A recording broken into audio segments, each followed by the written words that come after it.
Guys, welcome to Friday Night Craft with me. We are going to begin that fairy journal tonight, and we're going to kind of make it backwards. We're going to start with making ephemera tonight because several people do not have their kit yet, so we're just going to give them a little more time before we begin things like the cover, because they don't have their cover because it's in the kit. So anyway, we're going to work backwards. We're going to make ephemera tonight, masterboards. We'll use some of the ephemera pieces that are included in the kit for those of you that have the kit. Otherwise, you'll know what to do with your ephemera pieces when your kit arrives. But I figured it is better to start with ephemera and masterboards and kind of let those people catch up to us when they get their kits. How are you guys? It's been a few days since Tuesday. It feels like it's been like 2 weeks for me. It's only been 3 days, but it feels like 2 weeks. It feels like a lot longer than it is. Okay, so lots of people jumping on. Thanks so much for joining. We're going to have a good time tonight. Updates are for Italian paper. Still working on them. Some invoices have been sent. Many invoices have not been sent. So if you guys give me more time on that. I'm doing them every day. It's just, like I said, because of the size of the paper, it is a very unpleasant task of trying to pick them all out, keep them from wrinkling or bending or anything like that, and then get them all sorted, packed, and shipped. So some invoices for those have been sent. The majority of them have not been sent. I will be doing that on Mother's Day. That's how I will spend my Mother's Day, is packing Italian paper. And the kids, we all have other things going on, so it's fine. I'm going to spend Mother's Day doing that, and I love Italian paper, so that's fine. But I am trying to get those out because I also have the last 2 weeks to invoice for some, live sale stuff. So everyone just hang in there.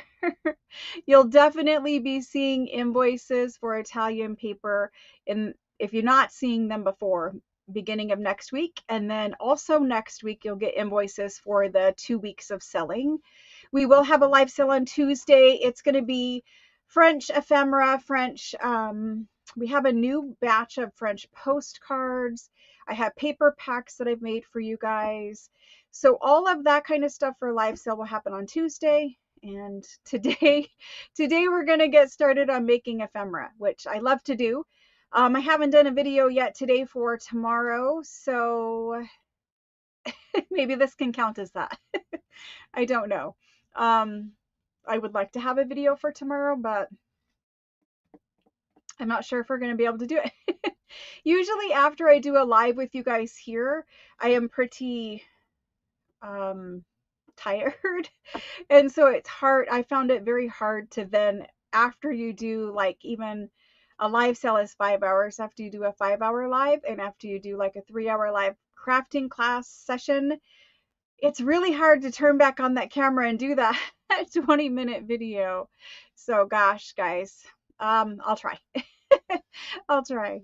I do want to do a video for Mother's Day if I can. I'm pretty sure I can get at least a Mother's Day video done.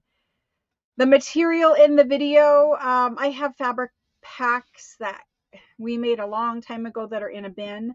I will try to bring those soon. I know you guys want the sewing things and fabric things and lacy things, and I do need to bring them. It's just those are not here in this room. We keep those somewhere else. Oh gosh, guys, it's been a week. How's your week been? I'm happy it's Friday. For me, it doesn't really mean much because I work through the weekend too, but I am happy it's Friday. How's your week been? Hello, hello. Oh my gosh. You guys all have exciting plans for Mother's Day. Hello, Melissa. Hello, Maria and Tracy and Solja.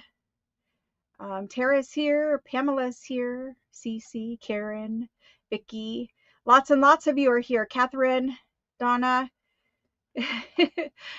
Hello, hello. Busy, uneventful. Yeah, I'll be happy when this week is done. Next week, hopefully, will be better. Yeah. We had storms and rain too, and I love the rain. I think the weather, Arizona usually is pretty dry, but I think when it rains, it's beautiful here. It makes me hurt so much more, which, from arthritis, whatever. But so it's kind of like a love-hate. I love it. I think it's beautiful. It cools it off. It cleans all the dust off everything. Arizona is also very dusty, but it's just the pain that it brings. Begging to drive to Tucson.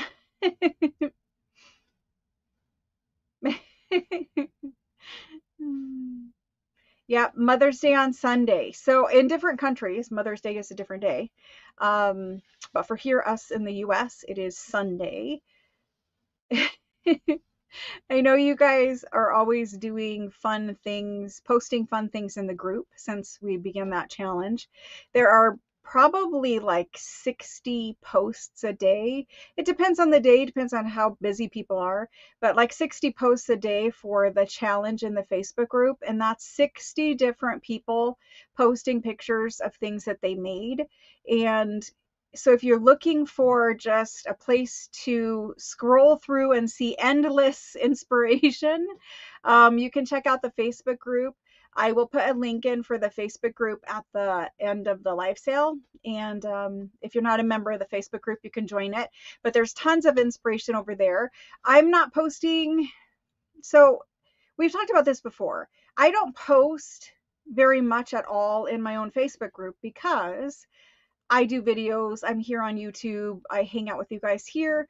And I feel like the reason why I created the Facebook group was for you guys to show pictures of things you've made and, kind of support each other with your makes and stuff like that. And I feel like if it's all me posting all the time, every day, it kind of starts to seem like the Facebook group is more about me than it is about you guys. And I like to try to keep the Facebook group more focused on its members instead of its owner or its creator. And so that's why I don't post a lot in the Facebook group. Some people have asked me to post because, they would like to see, but I do a video every day. So you can always see what I've done in the video. I do post sometimes over there, but it just doesn't feel right to me to post in my own Facebook group. And I know that seems very, very strange, but if I post over there every single day after I make a video or whatever, I think it's just too much about me. And, you guys already give me enough support. I would rather the Facebook group stay focused on you guys and your makes. And I'll post in there occasionally or whatever, but I don't know. I'm still working out how to do it. Ice cream for Mother's Day. 94, that's awesome. That's awesome. They are doing awesome work in the Facebook group. Hello, Shauna. All right, well, I'm not going to chit chat for a whole long time today. I think we're going to get started. We have a lot to do. So all of the kits that were paid for have been shipped, except for if you were international. And I do want to talk about international shipments for just a minute too. If you were international, even if you paid for a kit, but you didn't pay either the appropriate shipping because you got billed for US shipping by accident, or if you didn't have any shipping included on your invoice, I am going to send out those kits. It'll be Monday now before I send them out. I will send out those kits on Monday, unless I'm going to hold them. And here's why. Because if I hold them till Wednesday, I will have a better chance of shipping all of your items at once rather than you international ladies having to pay shipping for a kit and having to pay shipping for your order. So I'm going to ship international kits with your existing orders that are getting billed next week. So the orders from the live sales that I'm invoicing you guys for next week, if you have a kit, it's going to be it's going to be included in that invoice, or shipping for that kit will be included in that invoice. And I will send you one package instead of two. The only other thing I want to talk about with internationals is the Canadian Post Office will be going on strike again. That's what I have been told. So I need to ship every Canadian buyer before they go on strike, and give that package enough time to get to Canada before your post office goes on strike again. Because last time when they went on strike, they either held your package for a month or two or whatever it was, or they returned it to me and we had to pay shipping again. So if you're international and in Canada, this shipment that I'm shipping to you next week is going to be priority so that I can get it to you and get it in your country of Canada before they go on strike again. I believe they're going on strike sometime around the 22nd-ish. I have to check that out again, but we need to get Canada shipped so people in Canada can get their items. Otherwise, they're just going to be held. So I was told that it was the 22nd, I believe, but I'll have to check into that again to verify.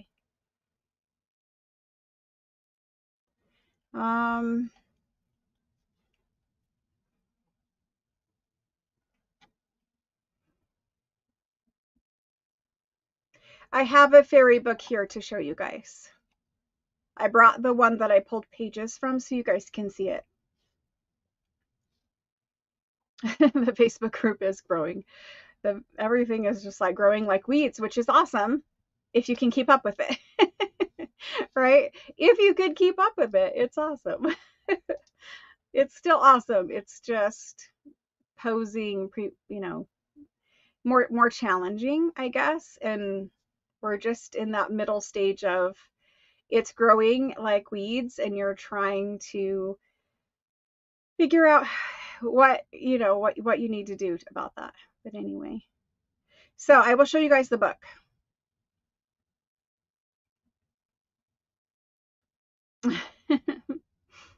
All right, so it is darker. Yes, I colored up my gray and this is what it is now.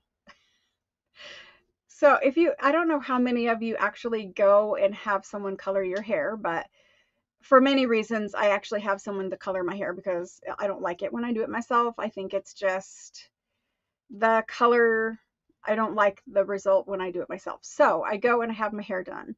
I have a very inexpensive lady who I've been using for a couple years now. So she does it, which is great and wonderful. The problem is you don't really know what you're going to get. And in the beginning, it was like solid, like you knew if you went in, you were going to have your roots colored and you were going to have the same hair when you came out, except for your roots were going to be colored. But over the last couple years, it has been like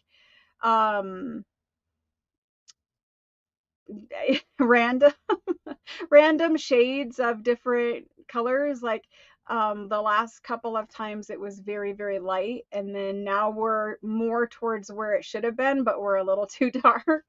And maybe that's just, I've never colored people's hair professionally. I don't know. Maybe that's just how it goes, where it does change slightly or whatever. But anyway, it's a work in progress.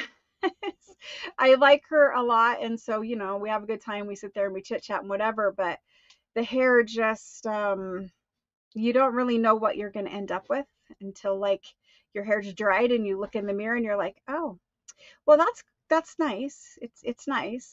It's just like, oh my gosh. Sometimes it's dark and sometimes it's light, and that's how it is.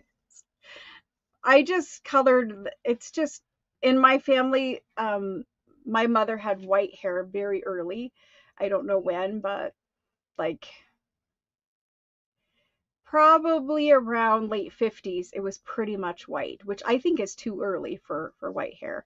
But anyway, so I have quite a bit of gray under there. You guys can see it from time to time down the top of my head because of the camera angles and whatnot.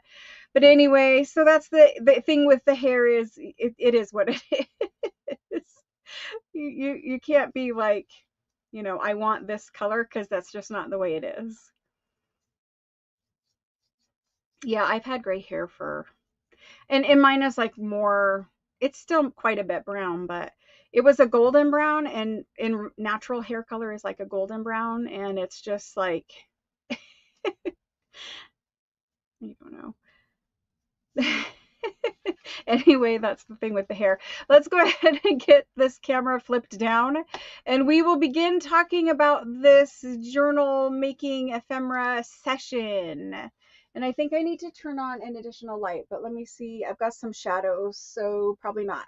I just have too much stuff sitting up, up there, and it will create a shadow. So we're going to leave that off.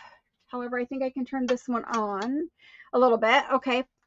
And let me get this monitor turned around so I can see your guys' comments. Let's talk about the fairy book first. And I will tell you guys where I got my fairy book. And then you guys can decide if this is the fairy book for you or not. I did not look around too terribly much for fairy books. I took the most popular fairy book and that's what we used. Let me get a sip of water.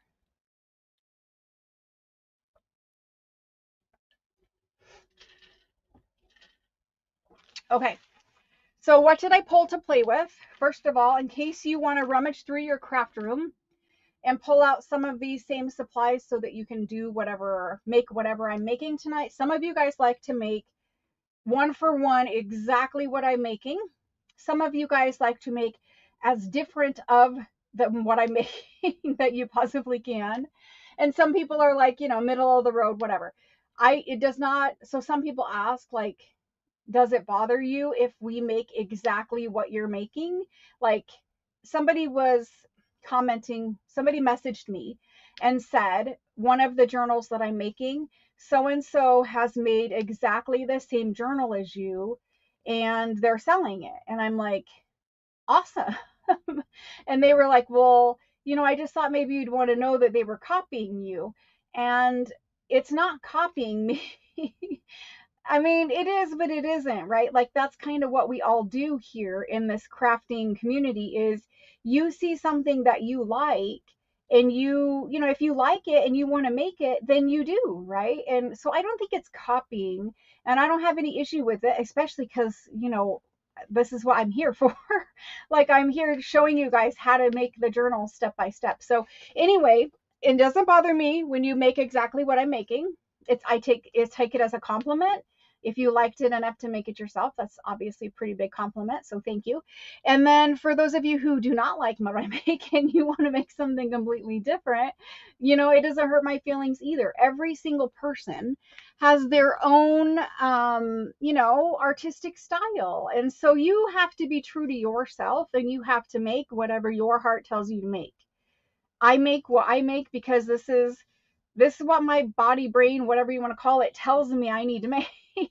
So you guys make your own things, but don't ever stress about whether or not I'm going to be offended or I'm going to be this or that. Because no, if you imitate, like there is actually a saying, imitation is the most sincere form of flattery there is. So go for it. You know, I take it as a compliment. And then you don't hurt my feelings if you make something completely different either. So don't stress about any of that kind of stuff. That's just silly. Like, you know, we all make what we make. Anyway, if you want to pull supplies, if you have your kit, and even if you don't, I'm going to take the library card pocket that is included in the kit, and I'm going to use those tonight. I have the blue tags. You got a blue tag and a library pocket in your kit. I'm going to use these botanical book pages. And so you each got one of those in your kit. It's in the very back of your kit in the Florentine envelope. There's your page for that. And then I pulled out, but I did forget to bring that. So we may or may not use this tonight, but there's the white paper sacks that I'm going to sew into the signature of my journal.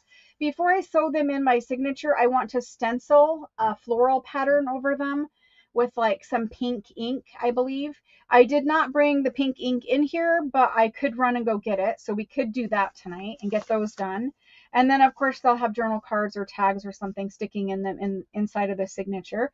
And then I have the doily that you guys got two doilies in your kit. You got this large one that I'm going to tear up and use for layering in ephemera making, but you also got a smaller one that is more meant to go in the signature of a journal. You could put this one in the signature too, but I'm going to use it for layering. And then not included in your kit, but I pulled them, is the dog hair, sorry, is the 12 by 12 coffee dyed cardstock. Because I'm making master boards tonight, I'm going to make my master boards on 12 by 12 coffee dyed cardstock.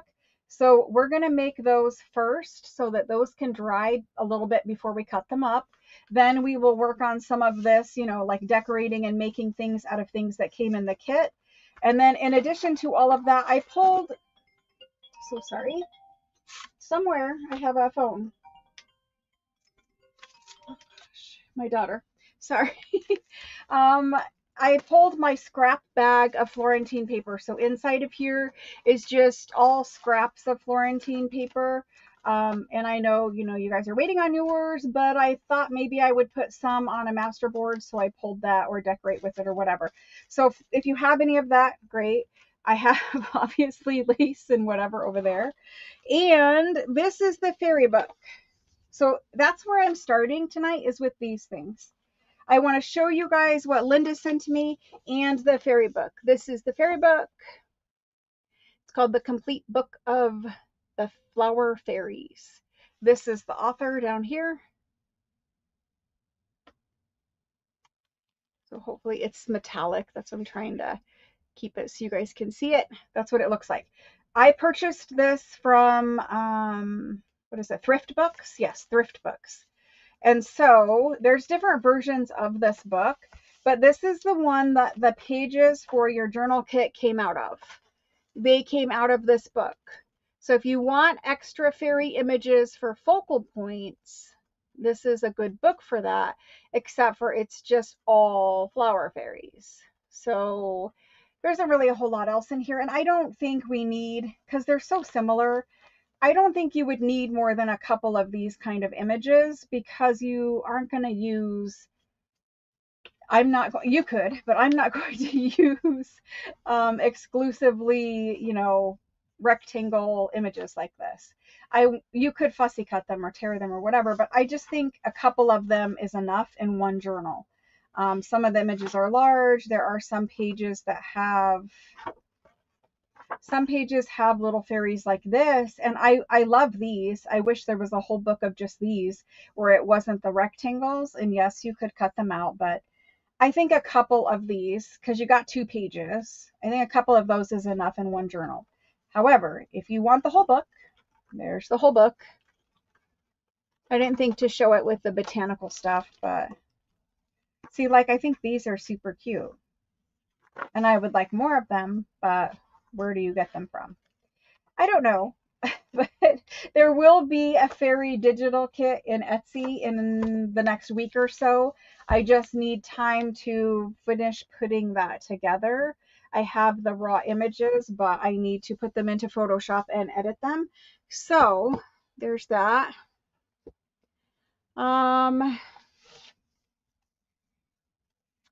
Let's see.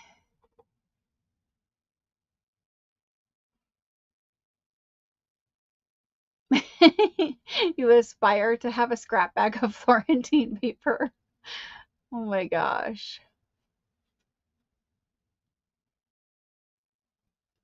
Oh, is something happening with shipping?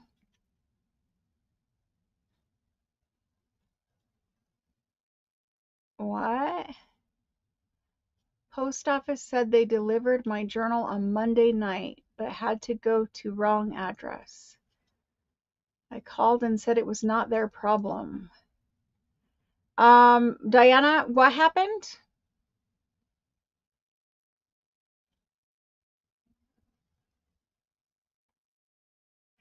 Did I send your journal kit to the wrong address, or did the post office deliver it to the wrong address? And at this moment, I have a couple of extra kits. So if I need to send you an extra kit, you need to let me know. It sounds like I do. So sometimes the mail, they're human. They make mistakes, whatever. Sometimes I make mistakes. But if it got delivered to the wrong address, normally it is handled with the post office. It was sent priority mail.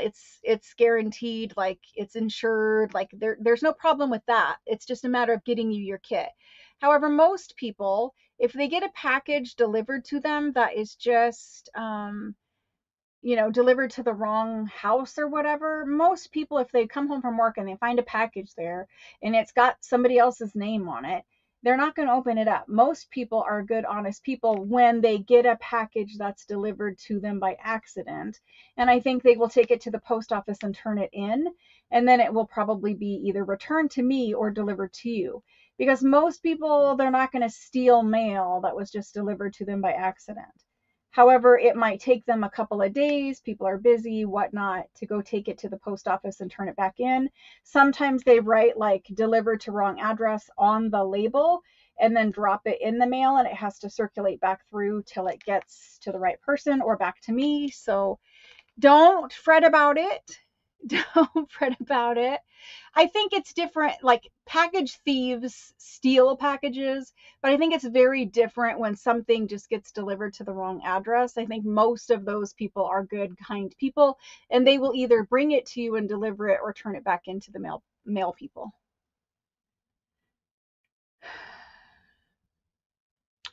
Well, did you like, so sometimes the mailman puts it in a bush, he puts it like around the back of your house, or, I don't know how your house is set up, but sometimes they deliver it to your address, but it doesn't necessarily mean they put it like up by your front door. They tell you to check bushes, check around your garage, check all the way around your house and basically every bush and place they could put it. Sometimes they put it like behind a fence to kind of hide it from porch pirates. So I don't know if they told you that, but look all the way around your house and make sure that everything, that there's nothing hiding anywhere if it says it was delivered to your house. Then give it a couple of days to see if it shows up. Sometimes, and this is the other thing too, it's really important you guys hear me on this.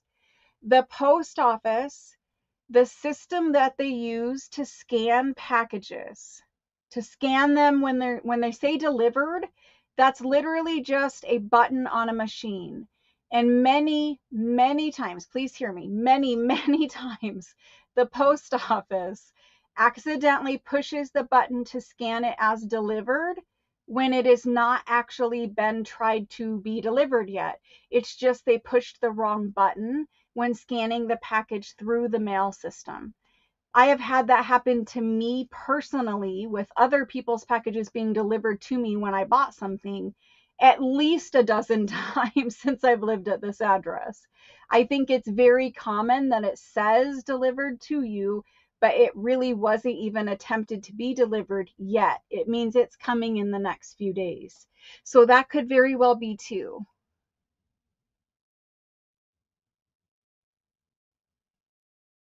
Yeah, the post office usually doesn't take pictures. Amazon does, UPS does, but the post office usually doesn't.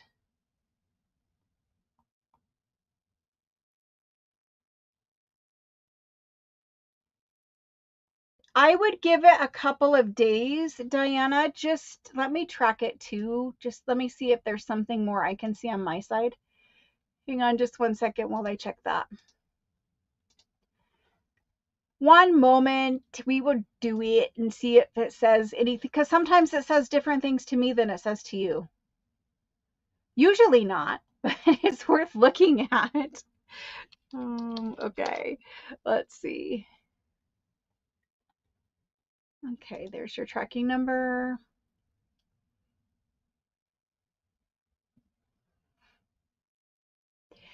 So do you have a, I shouldn't ask you this, but it says it was not delivered anywhere else other than your mailbox. Now, when I look at the actual tracking,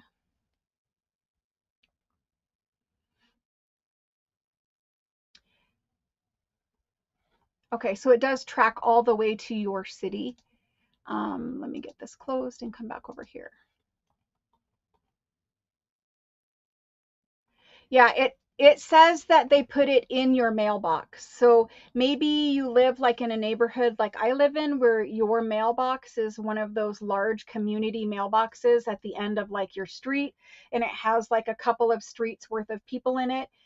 It says delivered in or at your mailbox. So not at your actual residence maybe, but at your mailbox. Well, we'll give it a couple of extra days because there's no way I can send you a kit today anyway. The next time I can ship is Monday. Reach out to me on Monday if you if you still haven't gotten it by Monday, let me know. So very few boxes. Okay. Well, let me know if by Monday, say Monday evening, you don't have it, let me know.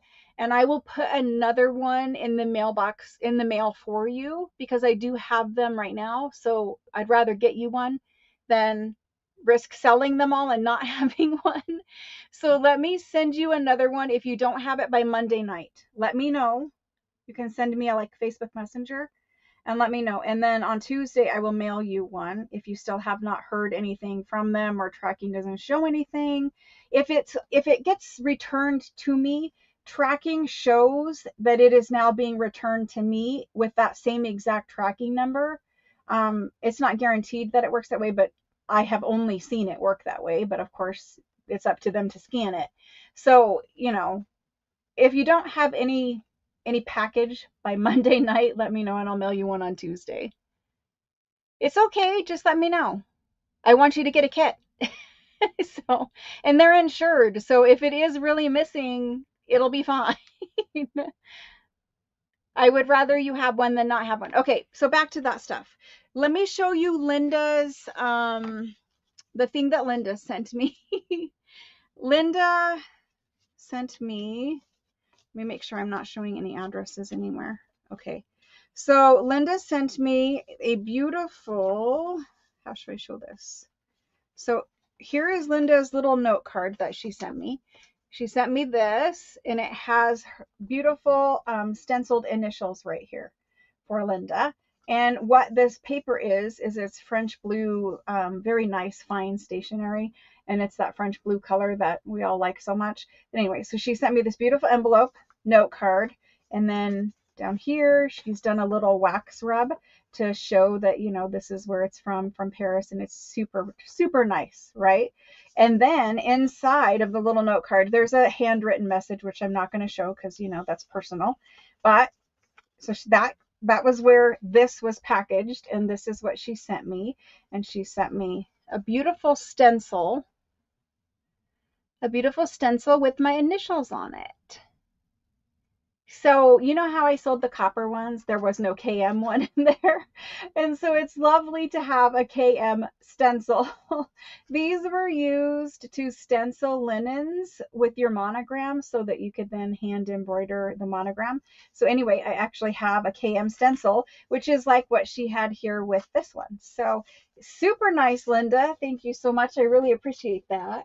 And so this is kind of a good thing to point out too. If your package goes missing, most of the time we are able to sort it out to a good resolution. Not all the time. And this is really important. Like hers says delivered.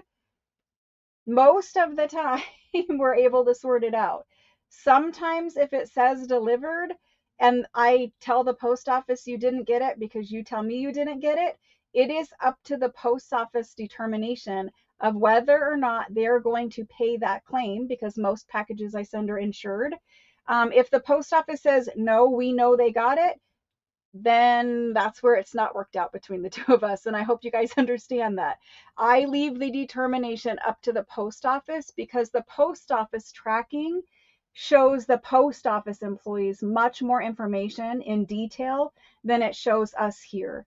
For instance, they can see like every step of the mailman's truck that day. They can see if he actually stopped at your residence. That information is not made public. It's not shown to us, but the post office internally can see this. So if I file a claim because you tell me you didn't get your package and the post office says, nope, we're not going to pay it because we know they did get the package, then you have a situation where probably Porch Pirates got it or something like that, and you need to file an insurance claim with your homeowner's insurance or whatever the case may be there. If it's a higher dollar package, I usually ask for a signature for your safety and mine, just because if there's not a signature, the mailman could just leave that package on your porch. And if you have a signature required, he has to get a signature and hand you your package, meaning it's not just left out there to be stolen or whatever. So the reason why I ask for signature is for both of our security, but this is the way it works. And I just figure it might as well be transparent with it, that I leave it up to the post office to determine, because the post office is the only people who can see the actual detailed information.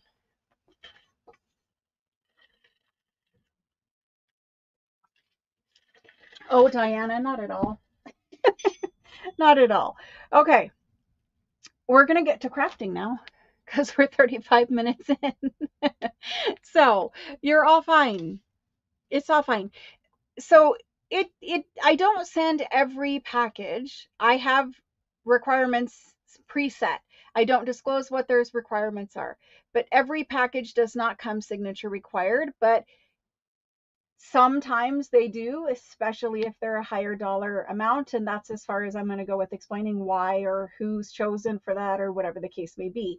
It's for your security and mine. There's cases where I feel like I need to make sure, and there's cases where I feel like I need to make sure for you. So that's kind of, without getting too much into it. I have done this a long time, and there are sometimes warning signs leading up to where somebody might claim that they didn't get a package that they did. Unfortunately, that also happens, and that's why I do leave it up to the post office, because they have the detailed information and I don't. So that's that. Let's go ahead and get started with crafting some things. Let's make the masterboard so that they can dry, and then we'll come back and do some of this stuff. Their systems are actually really outdated. They need a lot better equipment, because the way that the scanning things work, they often scan delivered when they're not. They often, like, I had a very expensive package that I had purchased from somebody, and it showed that it was delivered moments after they dropped it off in their home state at the post office. And I was like, how is this possible? Like, they just took it there. How does it even get scanned in as delivered? And I was telling the person, hey, it shows delivered. I clearly couldn't have possibly gotten it yet. You were states away from me. And it's like literally, a couple hours since you paid for it or something. And they were like, yeah, they hit the wrong button. And that was one of the first times it happened. But because it was a large amount of money, I was also worried. But don't worry, the post office knows what they're doing in the end. It's just a matter of hitting the wrong button or the system error or whatever. But mostly, these people, they're working hard, and they're working hard. They're just trying to feed their families like everyone else. I don't think they're out there being careless. I think the systems need updated, and until that happens, there will be errors made with buttons and whatnot. Okie doke. Oh, Kendall, I'm happy you're here. Sometimes we just do need this crafting time. So the first couple masterboards I'm going to make, well, let's just make them one at a time. I won't plan them. We'll just make them. So how I make masterboards, if you are new here, most of you guys are not. Most of you know how I make masterboards. You've seen me do it at the beginning of every journal. I pretty much make a masterboard, at least one, unless I have them pre-made, which I don't really show in here because we're always making them. I like to make mine on a 12 by 12 piece of copy dyed cardstock. That way it is nice weight for journal cards and tags and pockets. And we're going to cover up the whole side of it. But when it's flipped, the back side of your tags, the back side of your journal cards, it will be copy dyed already. So I'm using this because of the thickness and because it's already copy dyed. It's just easier. So anyway, I'm going to pick out which side I like best. And I'm going to cover up this side. I know some of you guys like this side better, but I'm going to cover it up. And so we need to pick out what we're going to cover this beauty up with. I already know that I want music paper, and so we need to choose a bunch of music paper. I would like some whiter music paper. So some music paper, some handwriting, some book page. Let's use some of this purple handwriting. It's beautiful. Let's try to find an ugly page to cut up, and there's not really ugly ones in this book. Let's try to use some of this. If you guys are looking for, because somebody messaged me and they're like, hey, when are you going to sell these? I can bring these on Tuesday. There is a big old pile of handwritten French children's school books. So what these are is the workbooks. When the kid was in school, this is their workbook. They did all kinds of subjects. There's purple ink, black ink, whatever. These are generally about 100 years old. Some are like 1880s. Some are like 1940s, but most of them are about 100 years old. So I will bring these on Tuesday. But we got a couple pages to use out of this one, the purple one. Let's find some lighter colored music. Let's find some rag paper book page that we want to use. Here's some pieces of ledger we can put in here. Here's some tiny music that's whiter. This music is whiter. I have some other scraps of ledger. So what I'm doing is I'm pulling all of this from a gigantic pile of papers. I recently showed it in the in one of the videos, and I was just explaining because some people asked for, like, you know, a picture of my desk and how I work and whatever. And I just said that I find paper out of this pile and I just use it. I know it's not very technical, but I just keep a big pile of whatever we've played with here together, and I dig through it and pull stuff out, and that's what I work with. So we're going to use some handwriting. So let's use that. I've got all kinds of scraps over here. I would like some of this dictionary paper. Dictionary paper. I think we've got a pretty good amount other than book page. And this is what I've been missing all week. I have been missing this. I lost mine, and for a week I've been trying to remember to bring one in here and still did not. So I'm glad that's in here because we're going to need that tonight. All right, so first things first, we cut up all of our pages. Is this one page? This is one page. We cut up all of our pages into small, medium, small rectangles, whatever you want to say. So I'm going to cut these up first. I like to cut mine. You can do yours however you want to do yours. But I like to cut them because when we decorate them, you do not really see or notice any of the straight edges. Some people prefer masterboards with all torn edges. I do not. It doesn't mean there's anything wrong with them, but it just means I'm just going to make mine the way I make them, and you make them the way that you make yours. Okay, so we're going to have some small pieces. So you leave those ones big. I did put a new digital in the Etsy store, which is why you guys keep hearing it ding, because people are watching the video and they're purchasing the digital. So we're going to cut off this much on this side. I like to cut the rough edges off, and I like to cut the excess white off as much as I can. These are original documents. You could certainly scan your documents and use scans. You could use regular digitals that you purchased off of Etsy. You could use a variety of things to make a masterboard. You could use magazine images to make a masterboard. I like to keep the masterboards very kind of plain. They're meant as a background, right?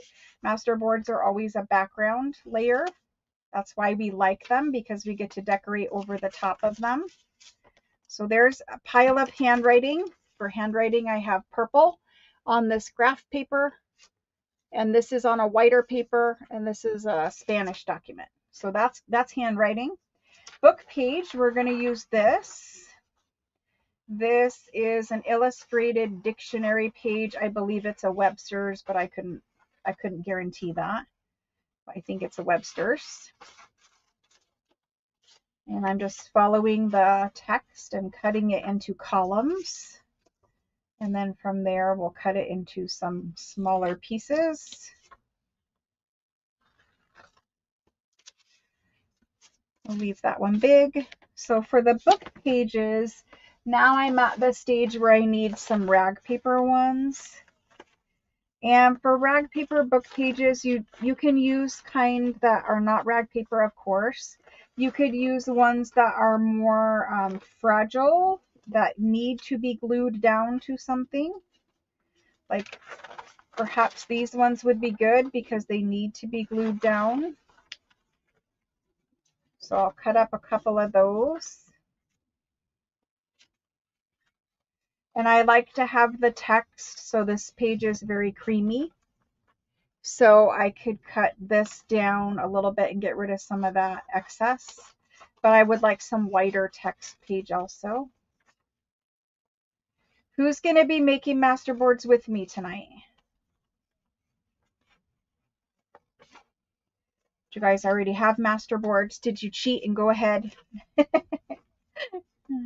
Some of you guys have a journal done much faster than me at this point because I'm always busy packing and invoicing and buying things and cleaning things and whatever. But you guys can work at your own pace, obviously. But if you do, post pictures in the Facebook group so we all can be nosy and see what you're doing. This is a German. I like to put some German in there. It's kind of like, don't take this the wrong way if you're German or anything, but to me, putting German book page in a fairy journal is almost like elven looking.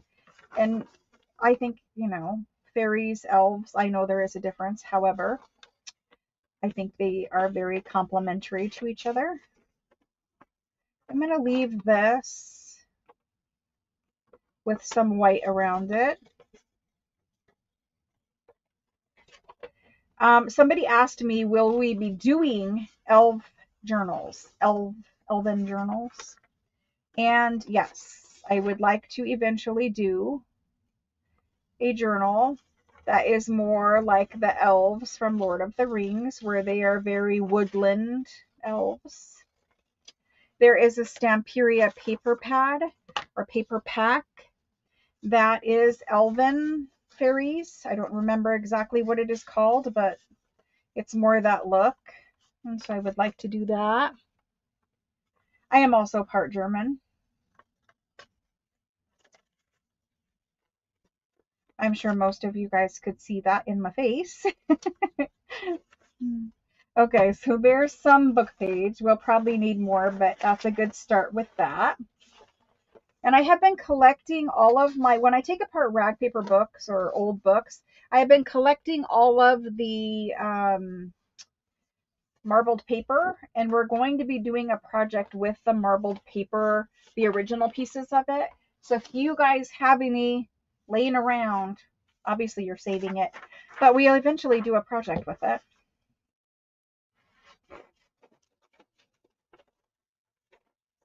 So like this is a good one to cut off some white. It's a newer paper, and on the newer papers I just don't like a lot of white border. So we're going to cut those down. You could be cutting these in a paper chomper. You don't have to cut them one at a time like I am.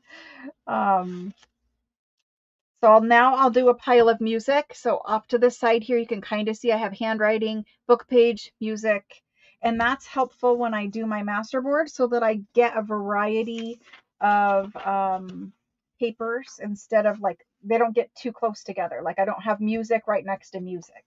So that's the way I'm doing it over there. This guy has so much white and he's so large printed music. Speaking of music, something fun is coming, guys. Something very fun. And I think you guys are going to like it. It's coming to Etsy and it's coming to Tuesdays. I think you guys are going to like it. So that one I cut up small because the music was gigantic. I am a mixture of a whole big bunch of things, like most people. German, Italian, my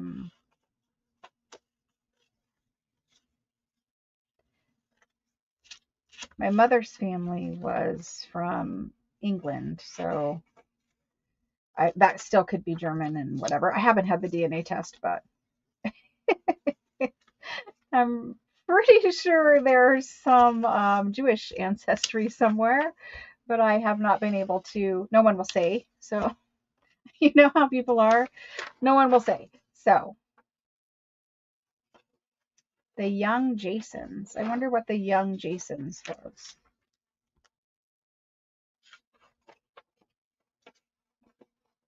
My family did not apparently treasure ancestry. I do not know why. But even asking my dad, like, because my mom's gone, you know.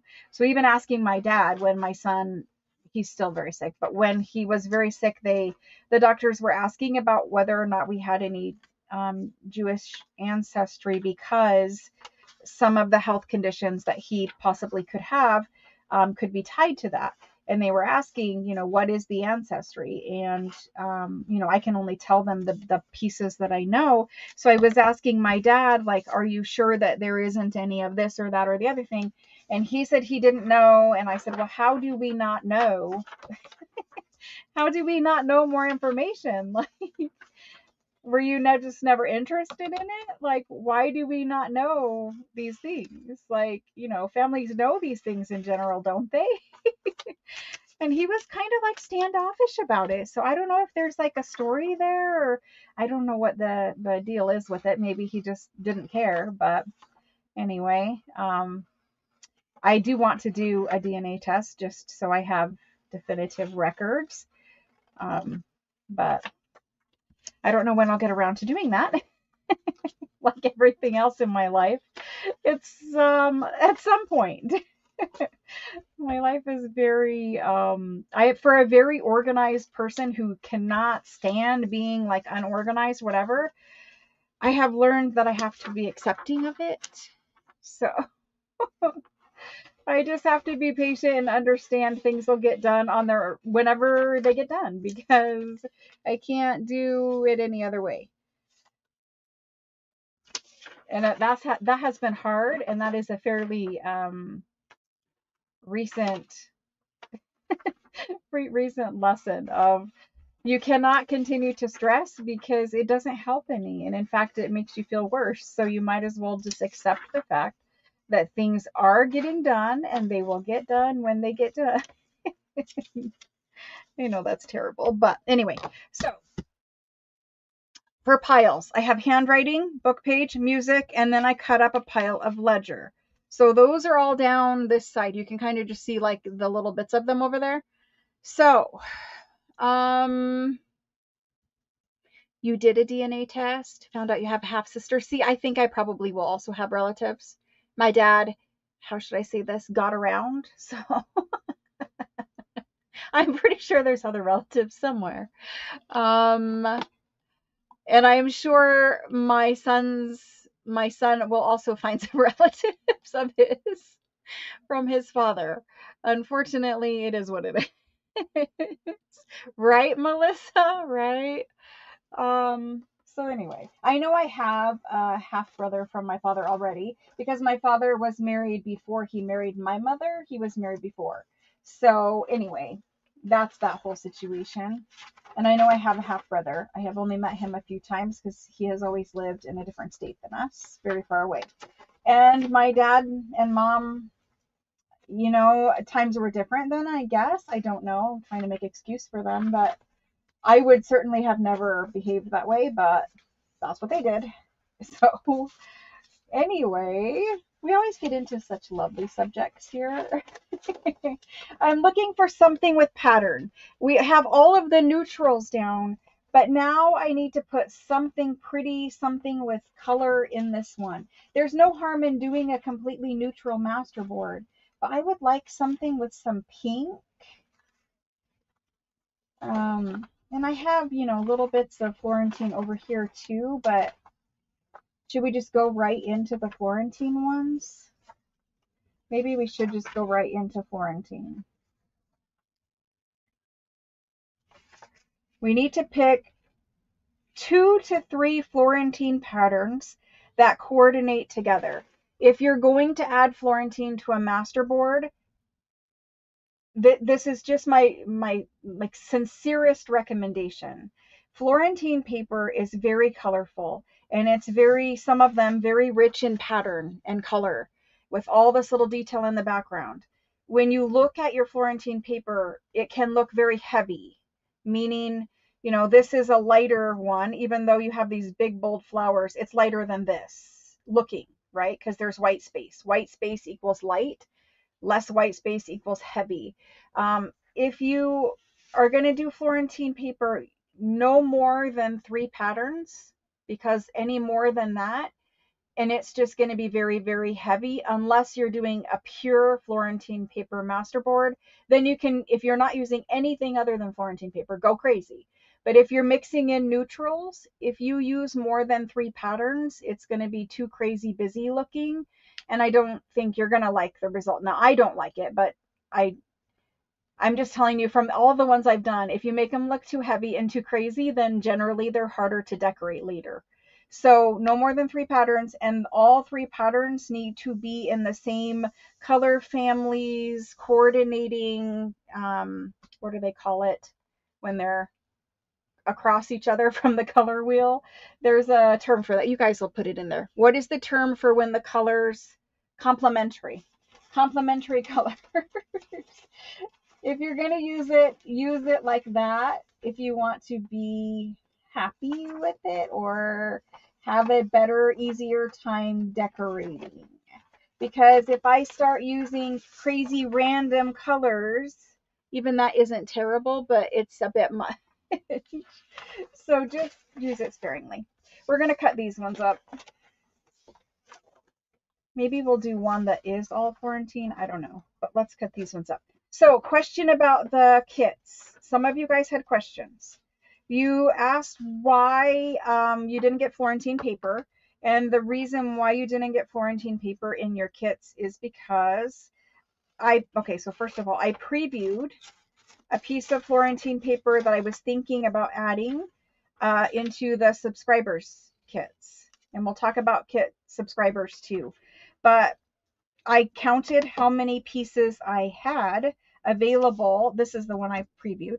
I counted how many pieces of Florentine paper I had available and figured out how little I would have to cut the pieces so that everyone would get a piece. And in the end, you would have gotten a tiny, tiny piece. And I thought it would have been better to give you something more usable than a tiny piece of Florentine paper. So that is why I did not do Florentine paper. The other thing is, when I did kit subscriptions, I asked for a minimum, if you were going to subscribe, a minimum 3 months commitment, 3-month commitment. Many people have, through various reasons, they have change of circumstances, they had an unexpected expense come up, whatever the case may be. And by many, I mean 7 people committed to a kit subscription, and then for whatever reason have asked to not have the subscription anymore. And so, because I was including extras for the people who subscribed and committed to paying for kits for the entire year, I have decided to no longer do bonuses per kit. What that means is I did include something free for every single person got something free this time. You got something free because you didn't get beads in your kit, because I couldn't ship beads the way that I needed to ship these kits. So you were supposed to get like 3 random beads. Because I shipped these kits in a flat envelope mailer instead of a bubble envelope mailer, I couldn't put a bead in a lightweight cardboard mailer because the bead would poke through, rip it, whatever the case, it might rip the paper in your kit because it's pressing against it and indent it. The beads weren't going to work unless I shipped them in a bubble mailer. The reason why I didn't ship them in a bubble mailer is because the bubble mailer's price is a full $2 extra than the cardboard mailer. I didn't want to charge you guys that much more for postage. I figured at the rate that I charged you, that is me losing about $2, but I needed to send them priority because you needed to get them as fast as you could. So I kind of met you guys in the middle with shipping price and didn't do the 3 beads, and included a Florentine envelope, a Florentine watercolor journal, or it's a card, but you can use it as a journal card. So Florentine lined paper envelope, the journal card, the extra botanical book page, which is the one I'm using tonight. This one right here was extra in it so that everyone can make the journal card that I'm going to make, or the pocket that I'm going to make out of this. And I also included a Tim Holtz person, a butterfly, and two flowers. And that little kit right there is to make, decorate whatever this, and a journal card and a pocket. And I felt like that was better than 3 or 4 whatever random beads. I hope you guys are okay with it, but there were some questions about that. And that's kind of the problem that I get into when I preview, oh, you might get this, because then people think they are getting that. But back to the kit subscriptions. So when I'm including extras, because people committed to a subscription and then they get one kit and then they cancel, that tells me that that person didn't want to subscribe. They were just claiming a subscription, getting the kit, and then, okay, I don't want the subscription. It's kind of like, whatever. But some people had legitimate things happen, whatever, their finances, something changed, whatever. I understand that. I'm not mad. I'm just saying, I think it would be better to do something at the end of the 12-month commitment for people who maintained and kept their word about being a subscriber, versus sending out extras every single kit and people not necessarily following through with the subscription commitment. So here's what I'm thinking. This is just a thought. Actually, Wendy Anderson, I believe you recommended this, is doing a kit that is just for subscribers. And we will do a journal just amongst us if you maintain your kit subscription. So for people who signed up for subscriptions, if you maintain it, you and I will build a journal that is exclusive from an exclusive kit that is only available to subscribers. And we will do that together, but it will not be something that is ever offered to the rest of the people who are not subscribers. That's going to make some people mad because some people want to be a subscriber. The only thing I can say is eventually I will offer subscriptions again. Every time I offer subscriptions, the people who do agree to subscribe and maintain that will be given some sort of extra. But I think it's better to do an exclusive kit that we build separate away from people who are not subscribers. We can be more one-on-one and that kind of a thing. And so I hope that you guys are okay with that. And I hope that you guys can understand where I'm coming from with, I kind of opened myself up to, yeah, you're going to include extras and yeah, people are going to subscribe, but they really just take the one kit and go. And it's because various reasons, but I hope you guys can understand that. So there's that. I hope you guys understand. Anyway, I think you would be happier with an exclusive kit than anything else. And when I do an exclusive kit, because it is a smaller number of people versus the whole thing of building, 150 journal kits, we have different options for supplies that I can include in those kits versus having to make a kit out of something that you can get 150 of. All of that to say, we're learning as we go. And we're making adjustments.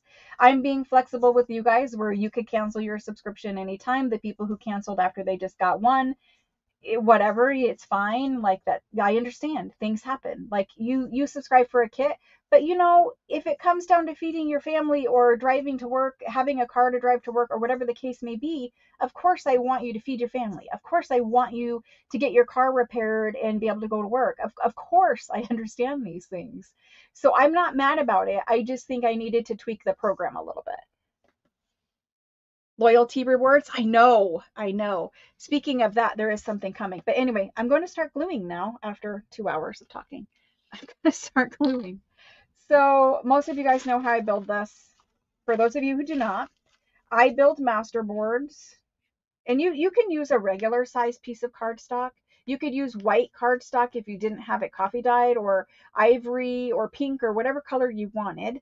But the reason why I build out 12 by 12 is A, I have it, and B, when you do a 12 by 12, you can cut it up into the perfect size of tags and pockets, and it just makes, you don't have any weird shaped pieces in the end. At least that's the goal. But anyway, no matter what you build yours on, you could build it on a thick magazine page or junk journal, or junk mail flyer. Like sometimes you get those oversized postcards in your mail, and it's like an advertisement. You don't need the postcard, but it's nice thick cardstock. You can build your masterboard on one of those. But the way that I build them is I just cut up all of my pieces and I put them into my categories. And then I glue up with Uhu glue stick a quarter or so of my masterboard, the base, and I get it very, very gluey because this is what is going to hold our paper down. And anytime you're using a bunch of smaller cuts of paper, you're going to want to add extra glue because you need, you got 100 little pieces that could come up. And so you really want them to be secure. So anyway, I glue up about a quarter of it and then I begin laying out my pieces. And I pretty much just randomly pull papers, and like, so right here, if I put this here where I want to put it, we're right on the line of my glue. So if I need to add extra glue, then I add it. I don't overlap my pieces. I line them up as much as I can. And if they do need to overlap, or, I don't have a problem with overlapping them, but I don't start out overlapping them. It just happens as we go. So I kind of just work from this pile of papers and find things and start gluing. I can overhang things off the edge over here. If I want to, just, if I want to leave a little less white on that one, I can overhang it and then trim off the excess later. And then when we get to a section like this and I need to fill it in, at that point I will overlap something.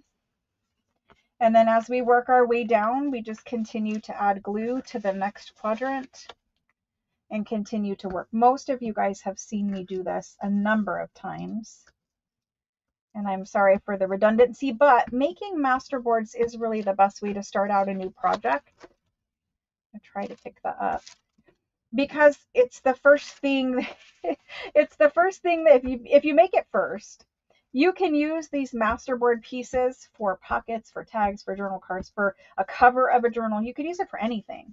So it's just a great way to start out a project, and it's also the perfect way to end a project because I am going to put that there because you might have a bunch of little scrap pieces left over at the end of a project. And so it's just a nice, yep, at the end of a glue stick, a nice way to use up all your leftovers at the end as well. So anyway, you can start your project, you can end your project, whatever you want to do there. Let's get some ledger. I'm going to bring this ledger right across here.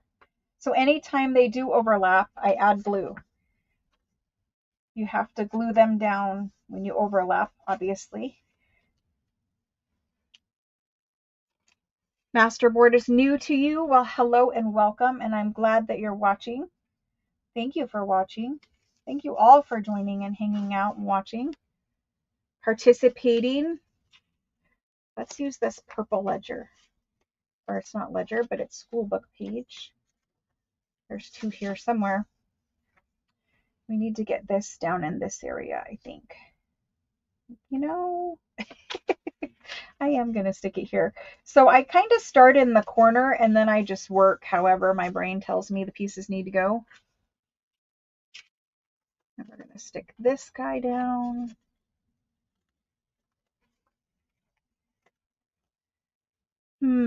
He has a lot of white.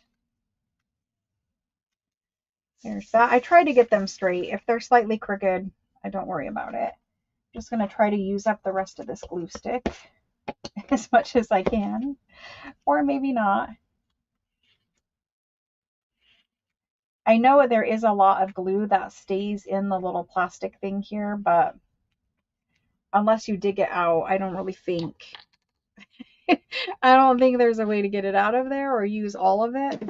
So anyway.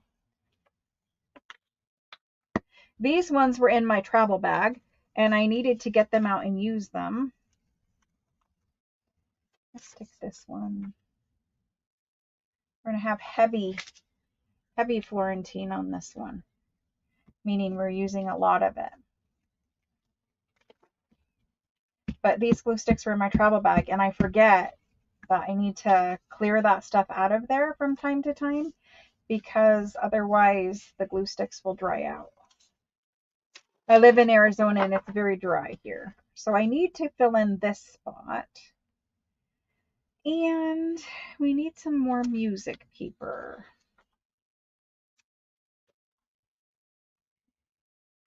And I'd like to come over this way with it. So I'll just quickly put some there.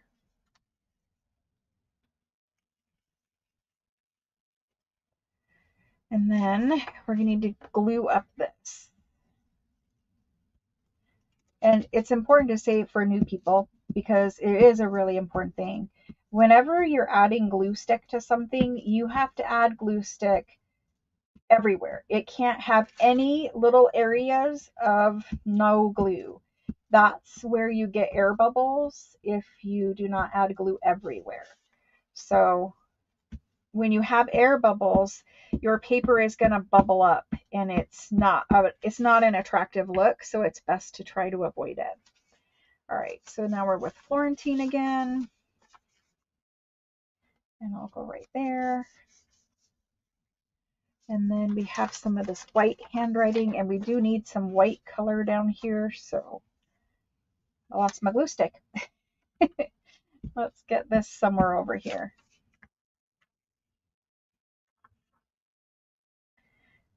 I am just going to do it right there. Maybe. Okay.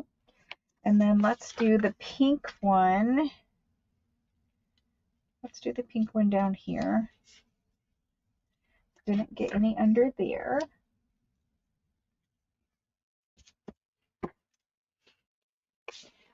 Questions?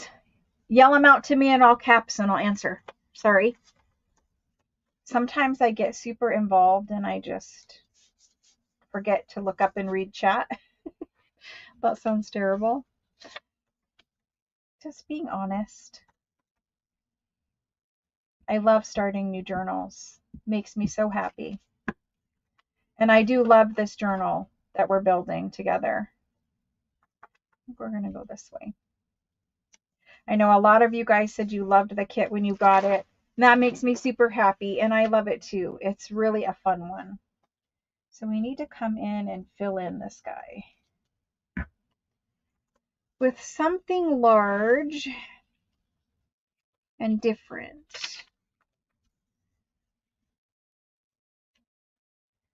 Can I stretch it and get it in there? I can. Okay. There's a tiny little sliver, and it's literally like right there. You guys can't even see it. I don't cover up tiny ones because there's really no point. You're going to cut these and put focal points on them anyway, so don't stress about a tiny little spot until you're decorating. And then if it shows and it bothers you, at that point, cover it up. Okay. And you can use just, collaged cardstock for a cover. It's totally fine to use as a cover. We did the envelope for the botanical exactly like this. And there's so much white here. I know I want to cover that. Okay, back to Florentine. I think I will have a piece of Florentine right here. And that left me a little rectangle. No big deal. Music. I prefer not to have the titles of the music if I can avoid them. Just because I don't know like what that song is or means, or if somebody else is going to like it. Let's put this big piece of ledger here.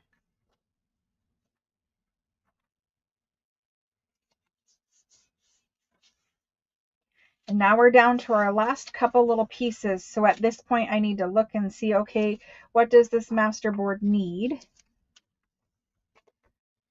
I think a piece of this right here would be good. And I have a little strip here and a tiny little strip right there.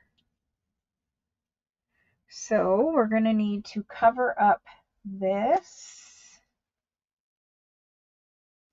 And we're going to need to cover up this. And we need some text for sure over here. And I didn't use any of this dictionary.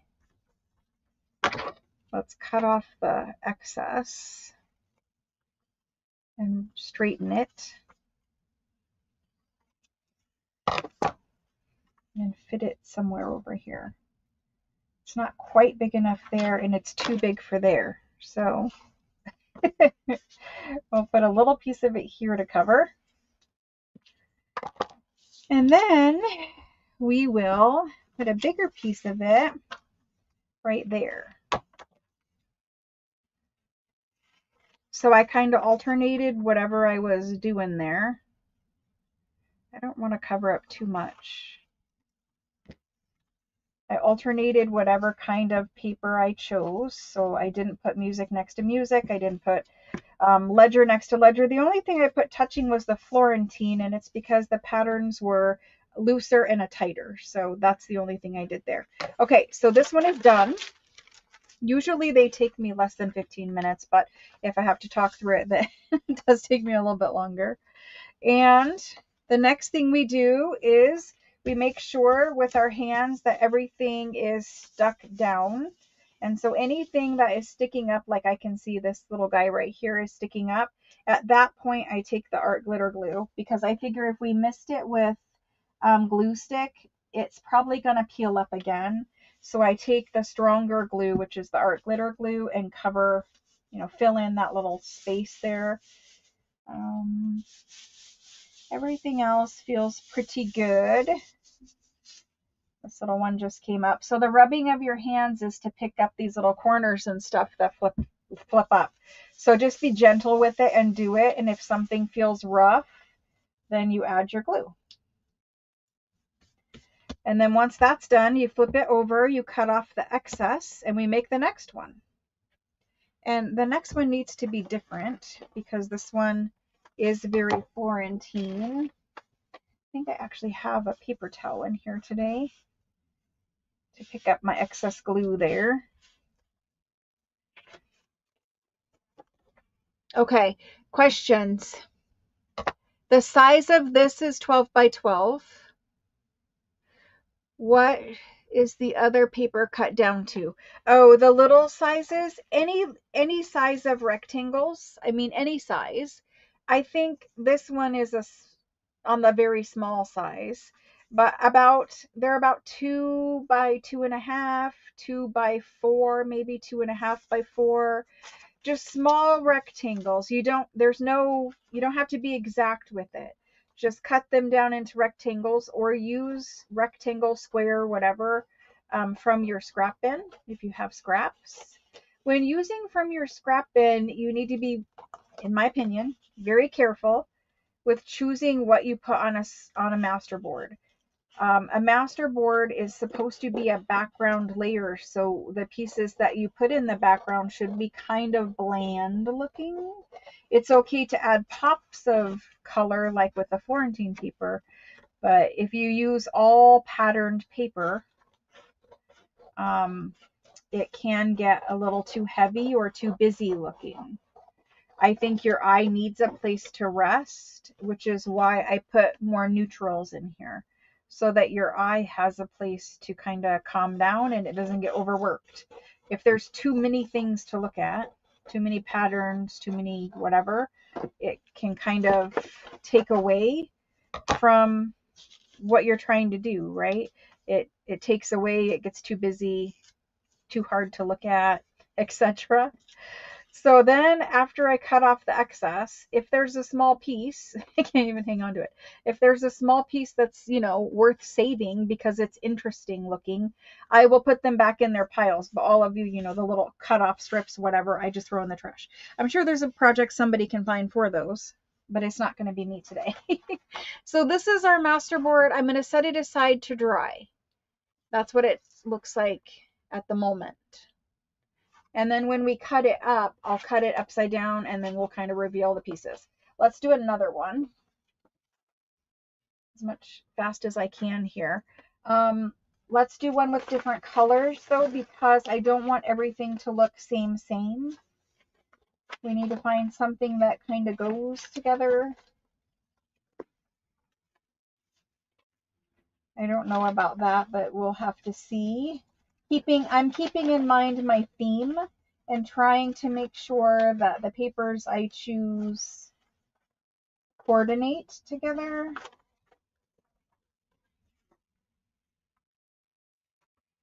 I like the gold and I like the greens. Maybe we do, see, I think that's too botanical. We're going to do it like this.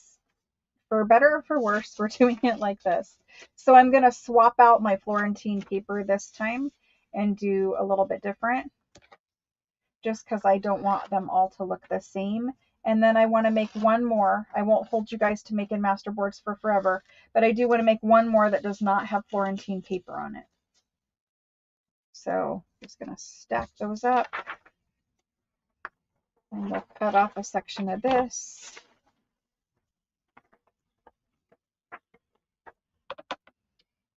Any other questions out there? Florentine paper is this paper that I'm using here, and it is paper that is made in Italy. They basically have been in business for over 100 years, and they make paper for all kinds of decorative uses, arts and crafts, obviously, but Florentine paper, it's just made in Italy paper, and it is usually patterned like you see here, very traditional Florentine patterns. They've been making it for over 100 years. It was used in all kinds of antique book covers and things like that. I'm doing a terrible job of explaining, but I think if you get the gist of it, it's very specially made paper. It's printed in a very unique way. They use antique printing presses. For some of the paper, it's still printed on 1930s printing presses. Other paper, you know, they have modernized it and use more modern machinery to do it. But it's not something that we can get in America very easily. So I buy it and bring it over from Italy and have it, I sell it here on the channel. But basically, crafters use it for junctional purposes. And it's got little gold details all over the place. It's just very pretty paper. Basically decorative paper. If you were looking for something similar in the United States that wasn't Florentine paper, you could maybe try using William Morris pattern paper or wrapping paper. Sometimes you can find really pretty wrapping papers. Okay. Here's the next one of these. There, you guys are getting the questions. Thank you. So we're going to glue and we're going to keep working. And I think the purple handwritten French school book is going to be very beautiful with the purple Florentine paper that we just cut up. So I'm excited for this one. I think it's going to make really pretty ephemera and pockets.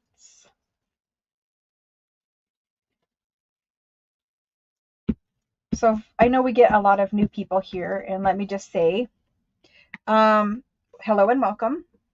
Sometimes I kind of forget to acknowledge that we do have lots of new people joining.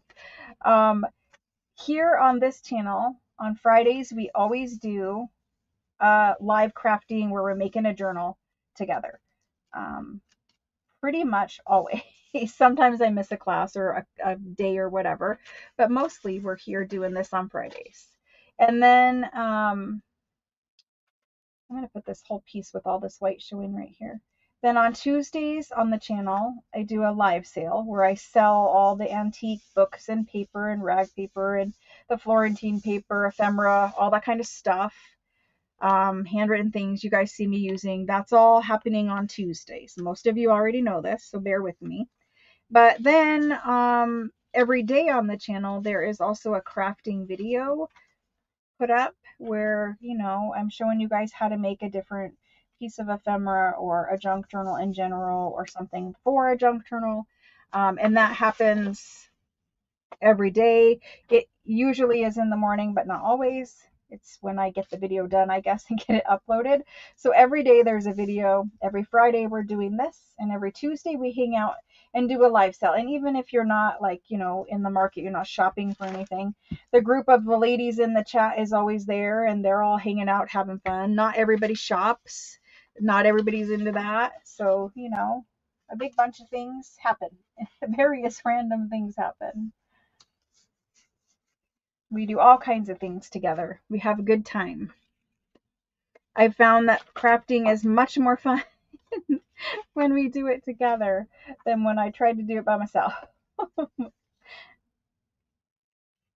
Here's that. Ooh, I just got a big gob of glue. Good thing I have this paper towel.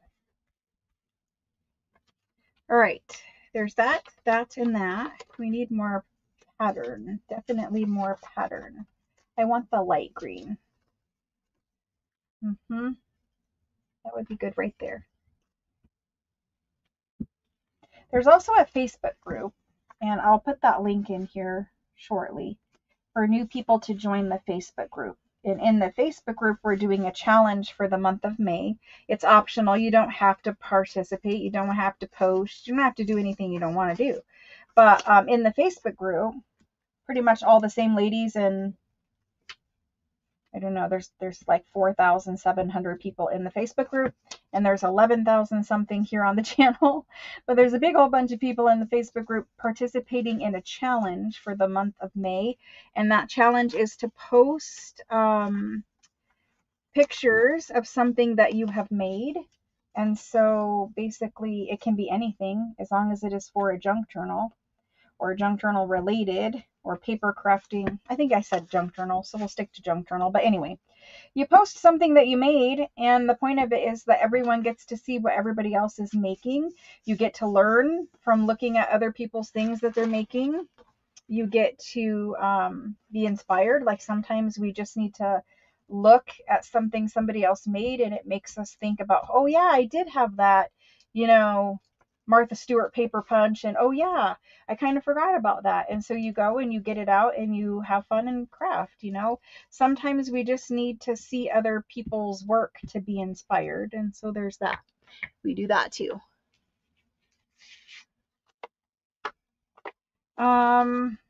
Yes, you could use any kind of supplies for making a masterboard. Anything, any kind of paper, magazine images. If you like it, take it and put it on a masterboard. Just coordinate your papers ahead of time and then cut them up and put them into your pile. It's just easier to work. Now, not everybody works the same way. Some people work completely different than me, and they, this method doesn't work for them. I just, I respect you and your creative process, and I ask that you guys respect mine. So if you have a different way of doing it, go ahead. Like it's not like I'm saying my way is the only way or whatever. There's many different ways of doing things. I'm just showing you what I'm doing, and hopefully that inspires you. I kind of forgot about this completely. Hopefully that inspires you to make something of your own. Lots of people are new here, and they're new to junk journaling in general. And so, for those people, they're just learning. They're just, trying to figure out what their style is. So, there's all different kinds of people here. People who have been making journals for forever and are very well-known people. And then there's people who are literally never made a journal before in their life, and they're making their first journal with me. Okay, I need to get more of that purple handwriting, and I can't believe I forgot. It's because it was buried under the white handwriting in the pile. All right, there's that. Okay, I'm going to glue over these because we know we're going to add stuff. I keep getting glue on my computer thingy.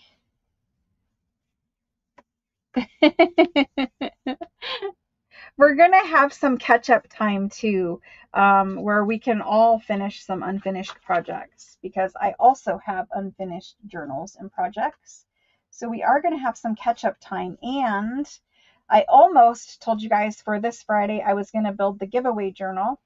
And then I was like, no, you've already said you were going to do this, so you have to do this. But I am going to build a giveaway journal very soon. That's too much together, so let's do it here. Very soon, and we'll give that journal away. And that was for 10,000 subscribers, which was a little bit ago.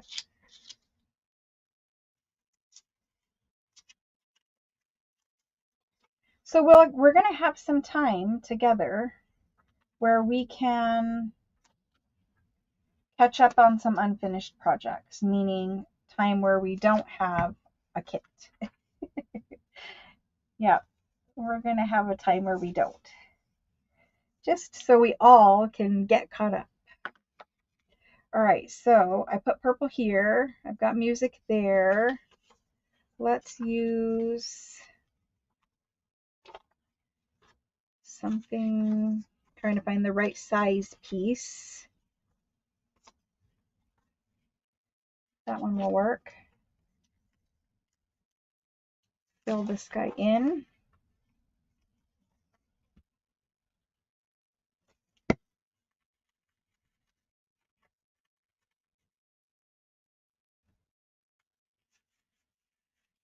Okay, 2 little spots and we're done with this one. I didn't get quite enough color on it, but we'll see how it looks in the end.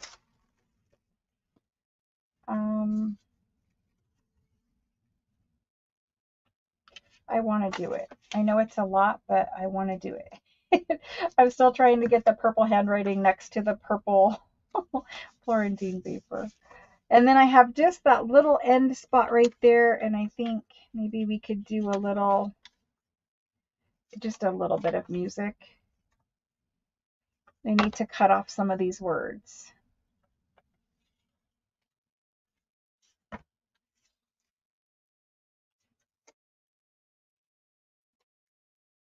Just like that. And I'm going to overlap a little.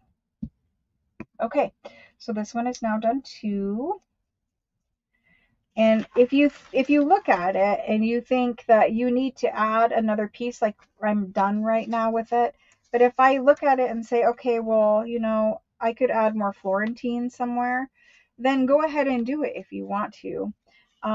I would also recommend cutting it up first before you go back in and make any edits. You can, but I think if you cut it up, you're going to look at it differently. So for now, I'm going to hold off on adding anything over top.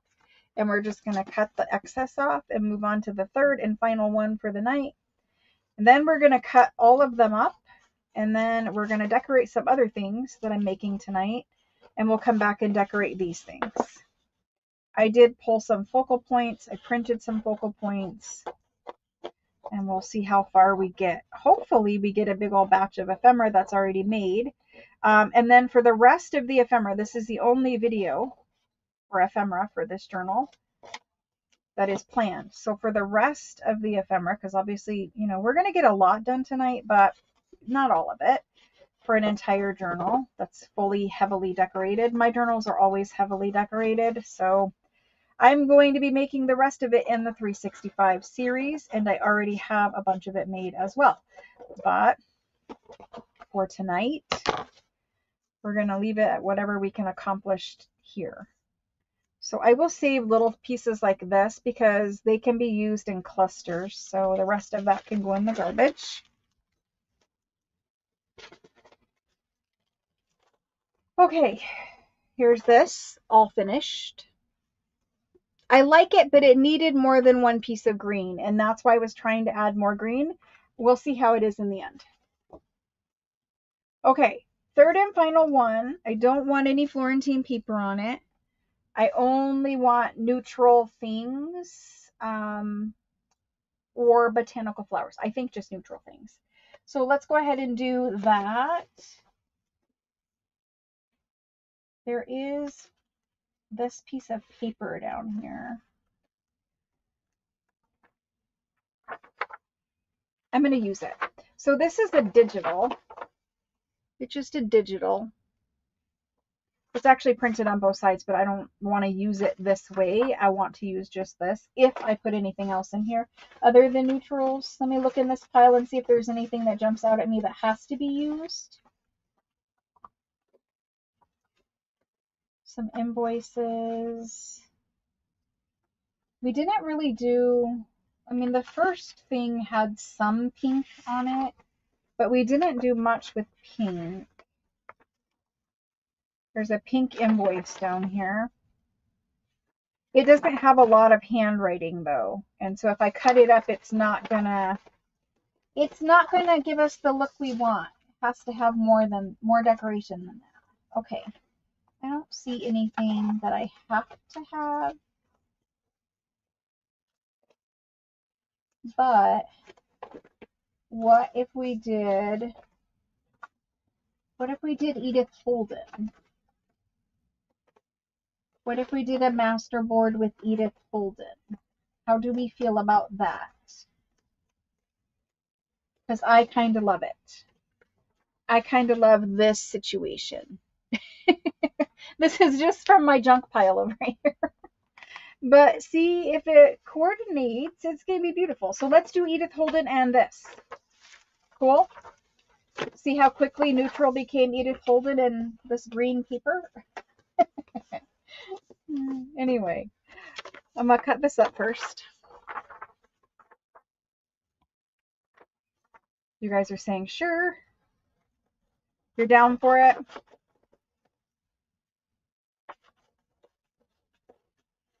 So I'm trying to think of the focal points that I have. And I'm trying to think about what would look good behind them. You can sit down and you can make master boards and just have them at hand, not knowing what you're going to use them for. Just make them with your favorite papers or things that look nice together. And then you can just have them and you don't have to sit here and spend time making them because you'll already have them pre-made. I would really suggest that because it's a great way to craft when you have a jump start, right? You already know I have master boards. So especially when you're finishing up a journal and you have a pocket that needs something in it and you don't have anything made, you can grab one of those master boards and very quickly cut that up and decorate a tag or a pocket or something. So I would suggest everyone make some master boards and have them at the ready so that when we do need them, they're good to go. And I do have some, but I couldn't even begin to tell you where they are right now. So they got put somewhere. I don't use these pages with snakes on them because I do not like them. I'm going to do a couple of pages of text. I probably really don't even need more than I already have cut up because we're only doing one master board.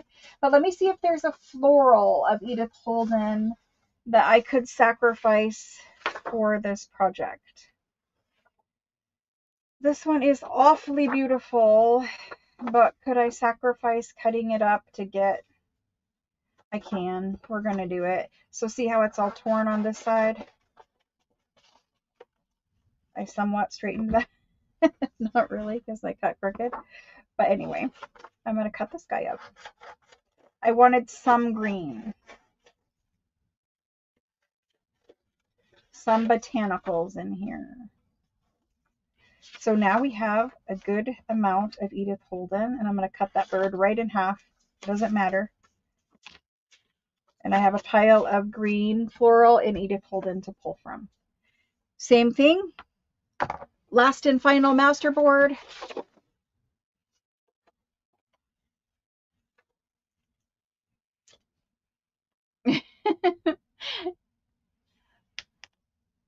Said to remember you aren't trying to impress anyone. No one needs to see what you are doing. Very true. Ooh, do I want this side? That's okay. I have to pick out which side I like the least and cover that side up. That's true. However, if you're making journals to sell, then that statement is not true. I mean, kind of and kind of not. I think if you're making things to sell, you should be aware of, you know, what someone might use it for, what someone, you know, is this pocket useful? Is this a style that someone wants? I mean, otherwise you just make and you hope that somebody buys it, which, you know, you do anyway.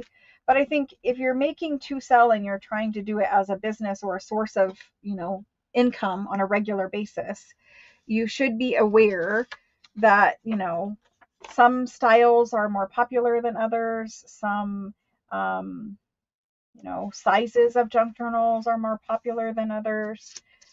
I don't know. If you're doing it as income, I think you have to look at things a little differently. And that's why some people don't like to sell things that they make. They don't like to do it as a income source. They just make what they make, and if somebody buys it, great, and if not, that's still great.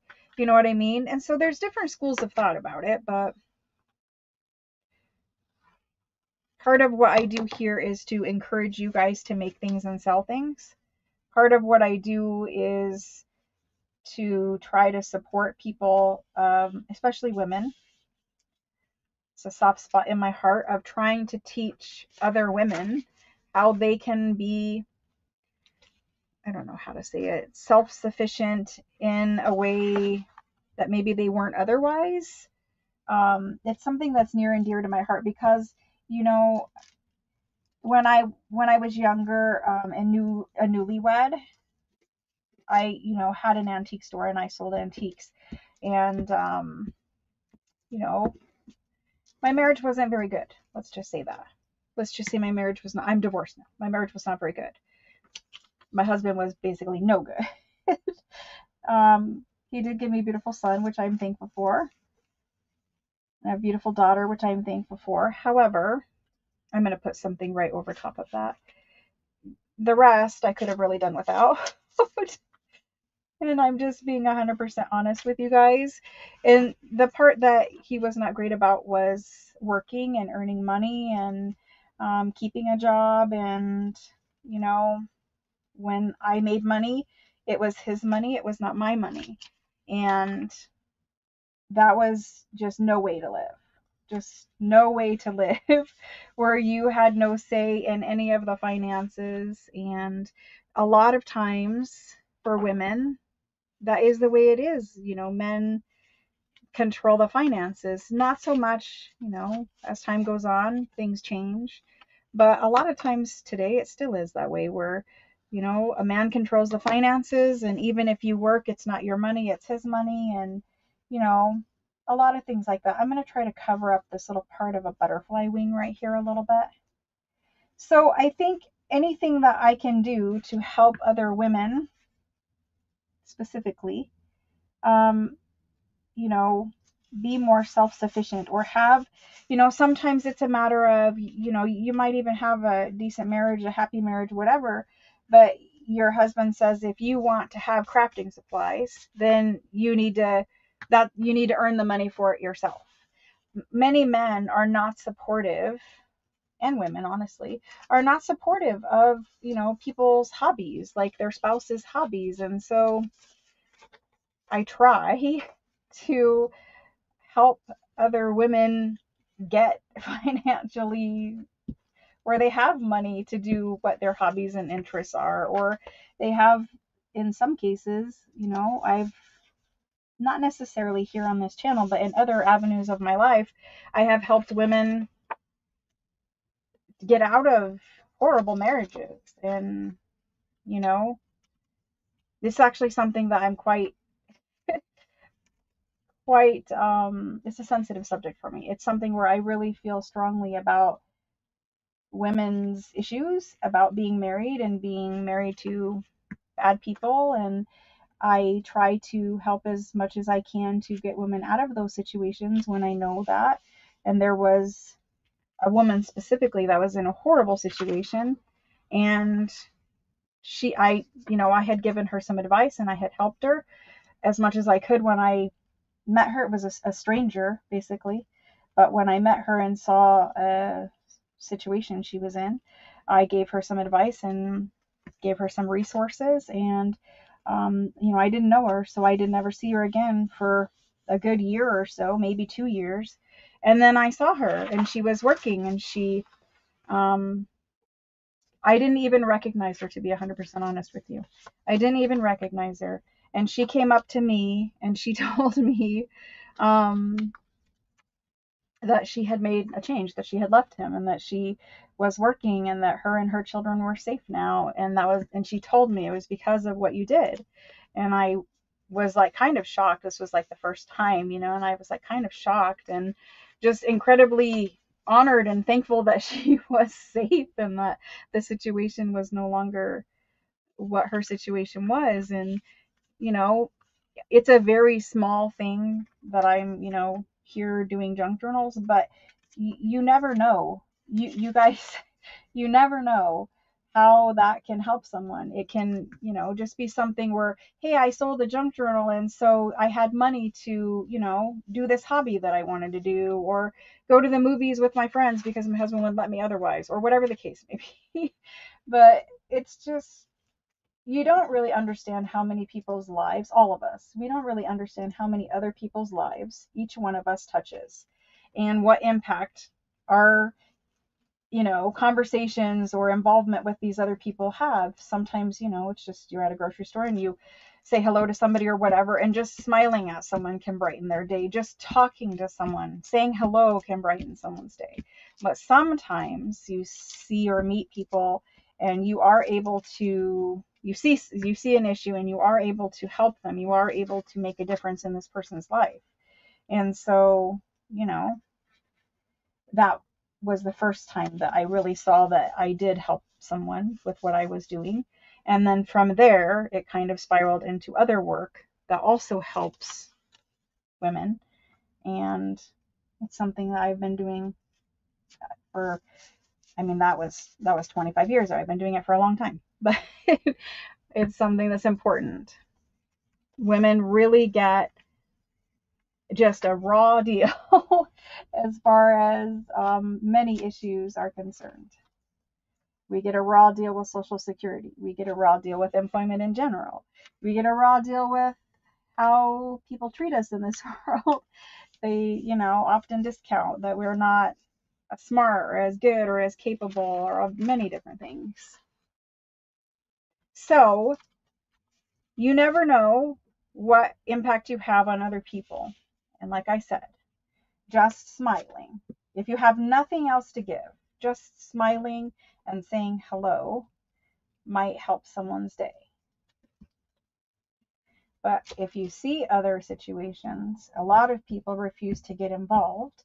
And I know that, you need to be aware of your own safety, and you need to possibly look at whether or not you should get involved. I understand that too. But sometimes getting involved has a much more lasting impact than what you could imagine yourself. You know what I mean? Sometimes it's the thing that someone else was waiting for or needing, or, in this woman's, in her case, she really didn't know what to do, how to go about it. She needed help. She needed resources to get the help. So I don't know. There's my soapbox for today. But doing junk journals, a lot of people also discount and think it's stupid and it's like a waste of time and it's a waste of money. Primarily men think these things about their wives and their hobbies, but it's not. And it can be anything that you make of it. It can be a business. It can be a way to, save money and go on vacation in a happy instance. It can be a way out of a situation that's bad. If you're on Social Security, that is a really tough thing because you don't get enough money to actually live. And so a lot of people make junk journals to supplement their Social Security because, again, women we are not treated fairly in that avenue. We are not given, the same treatment that men are. Um, You know, women on Social Security have a much harder time making it unless you are married because of the way the Social Security system works. Anyway, I will shut up now. Sorry, going on a tangent. Anyway.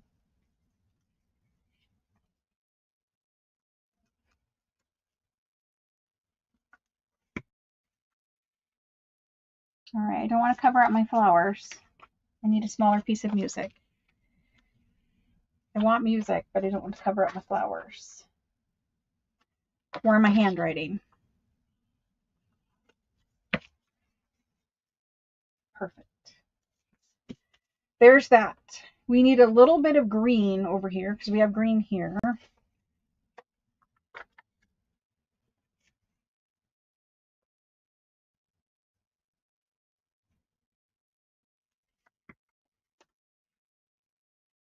I don't cover up the flower.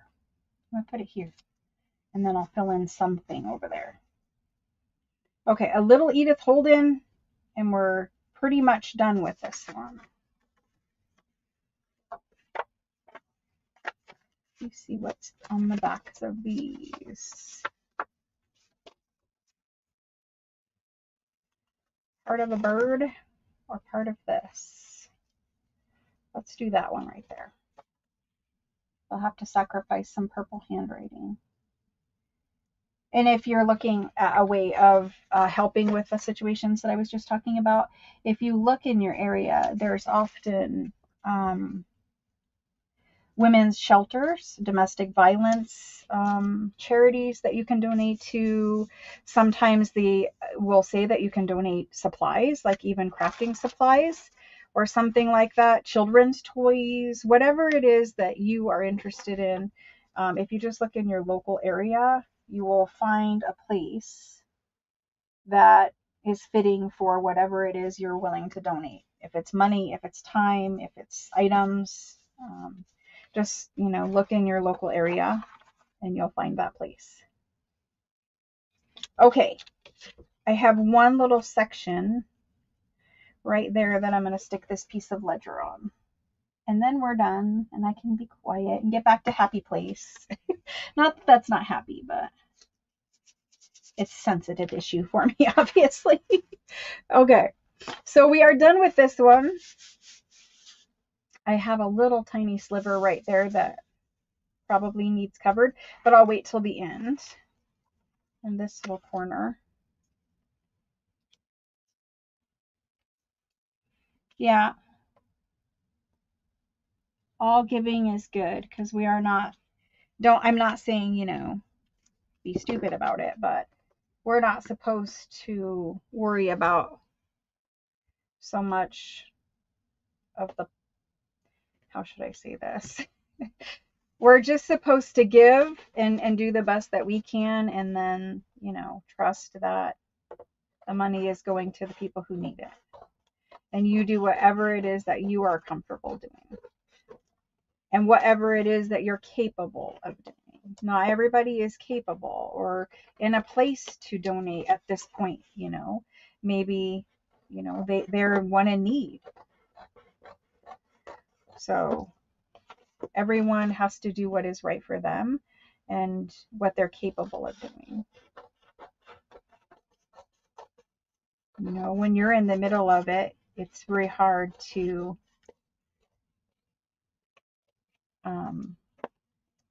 it's really hard to give if you don't have enough yourself, right?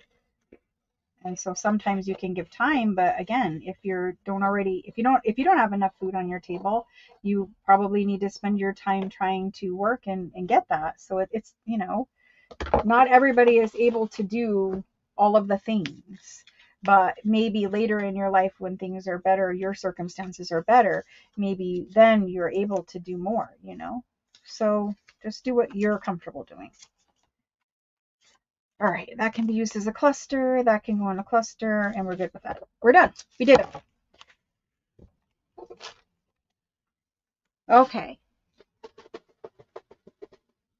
Yeah, all kinds of things. There's all those people that make the cards, and donate their cards. There's people that donate their time at retirement homes, um, just teaching like crafting classes at retirement homes, because arts and crafts, because, you know, people, they need something to do. And a lot of times, you know, those facilities that they're living in, nursing homes, whatever, they don't have enough resources to pay an art teacher to come in, or to even get supplies. Even if somebody was willing to donate time, maybe, you know, they don't have money, the facility has money for supplies. So, you know, if it's something you're interested in, just do, you know, do what your heart says is right. Do what you can, basically. Okay. So this is my leftover stack of little pieces, and I will save these for later master boards, for collaging, for clusters, for whatever. But this is the pile I worked from, and so I just keep, for each project, I keep all of the pieces together until that project is done. And then these will be sorted and put in my scrap bins. But while we're doing the fairy journals, I will keep these tucked in a bin right here in front of me, in case I want to make clusters, or I need just a little piece of something to decorate with, or whatever the case may be. Let me get a lid put on this, and we'll move on to a different project while these ones are drying. I know a lot of you guys are, you know, generous, and you can hear what I'm saying. I mean, you guys also do the same thing, and you feel similar about the issues. Okay, so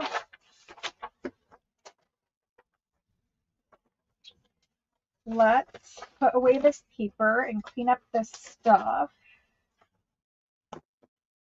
And the three that we made, I love the Edith Holden one, by the way. It is super sweet and soft colored and whatever. And then this is the first one we made, and this was the second one we made. And I'm very happy that we have some different looking ones, right? This one is honestly my favorite. I want to make another one right this second. I love it so much. So there's that. Got a little piece that's being stubborn over here and coming back up. And I think I already glued it once.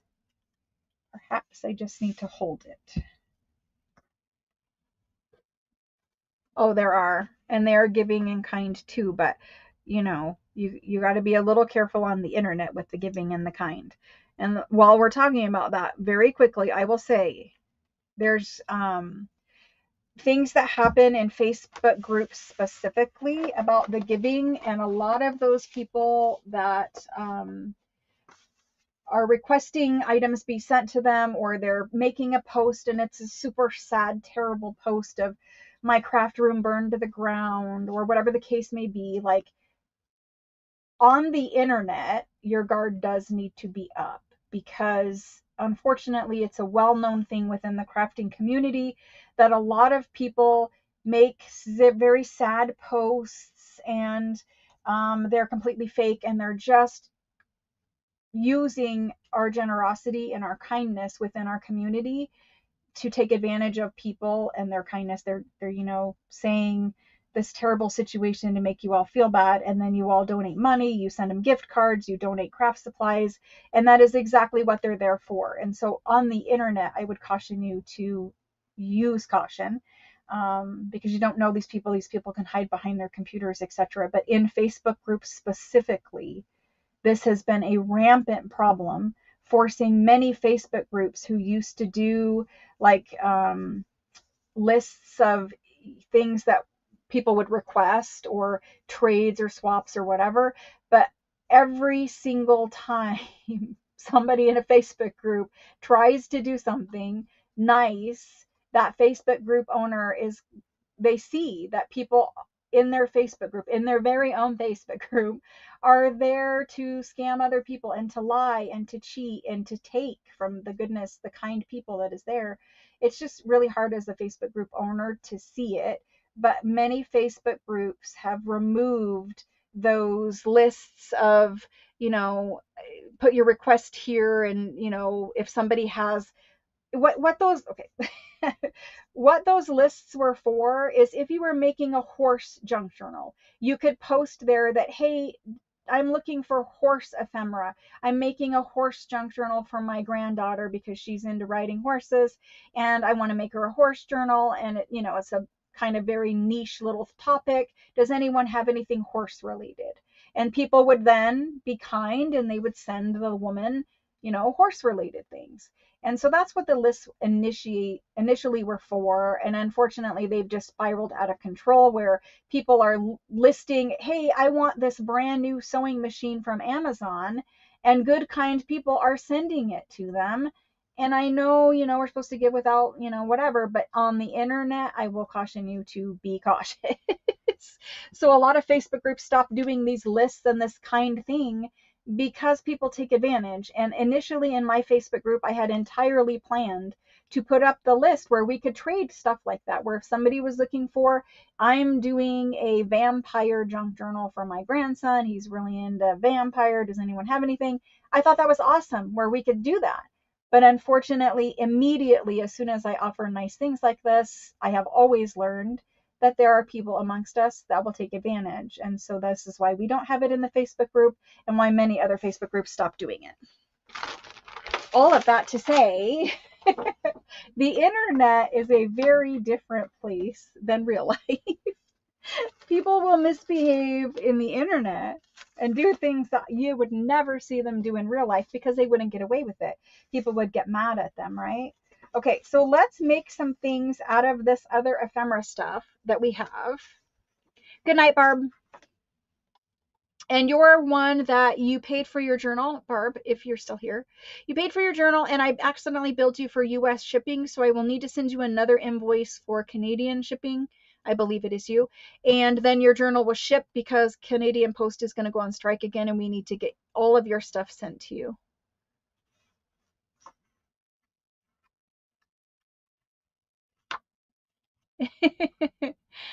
Yes, there are many, many scams on the internet. Okay, so for these guys, I'm gonna make either pockets or journal cards out of them. I pulled 3 because I'm gonna make 3 fairy journals. I always make 3 journals at a time. So we can make pockets or we can make journal cards. Or I can make both because I have extra pages, but um, let's make pockets out of these 3. I can come back and look at making journal cards later, but let's make pockets out of these 3. So a very simple, easy little pocket to make out of these. And let's try to decorate them with some, do I have the other cutter? I do. Let's try to decorate them with fairies because we haven't done anything fairy specific so far. I have a pile of cutters, as you just saw. A pile, and I need them to stay up there. Hopefully they don't come crashing down on us. Anyway, we got off on a little tangent, or I did. So I'm going to cut off the white border, or attempt to. Just print it a little bit crooked or something. I'm going to cut off the white border of all of this so that I'm just left with the image. For those of you that got the kit, you are getting, oops, getting a page of this so that you can make the same pocket when you do get your kit. For those of you that have already received your kits, you already have a page of this, so you can make this pocket with me. And it's a pocket I have made before, but I think it would be fun to make it out of this book page.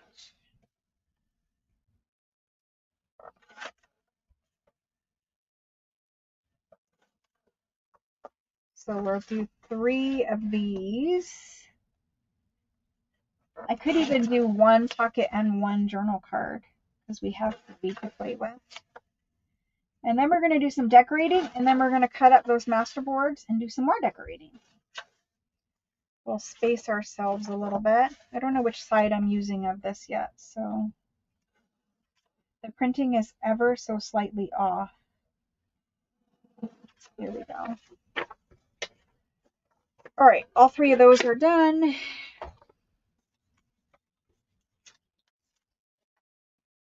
For a pocket, these are right on the, it's possible to use them as a pocket as they are because they're thick enough where you could, but I think you might also want to back them onto some cardstock.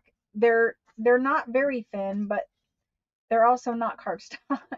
So you may want to back them, all that to say. This one is very sweetly colored. I like the ones that are on white and the ones that are on the yellow creamy paper. Let's use these like this. And I don't know what side of this one. This one still has white showing just on the little edge here. Okay. Let's pick out some fairy images to put on these. That's why I brought the book in here. That's just the little paper chomper. The other newer cutter is up there. It's the rotary one, the Tim Holtz rotary one. I know there is a fairy that has poppies on it, or in the picture. I thought maybe I could quickly find it.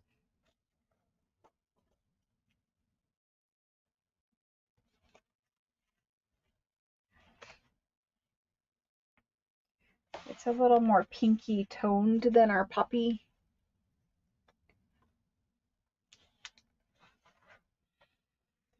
I could use these fairies right here. If I cut this one, it is cutting into the picture. With this book, you will have to sacrifice if you want to use both. You can't. See how they're printed? Like this one is printed back to back with this one. So you will have to make difficult decisions of which one to use. I know there is a pretty poppy one because I saw it when I put it in somebody's kit.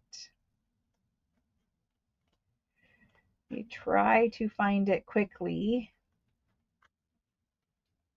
And then I need to drink some water, apparently. All right, there was these little purple ones. What about using those? Because they're not backing up to anything. So unless I tear them, let's pull them out of there. And then let's try to find the poppy one. Oh, it's a big poppy one. It would be beautiful on this card with this poppy, but it is too large. I thought there was a small, but I guess not. So moving on, we'll put these two fairies in just some random card.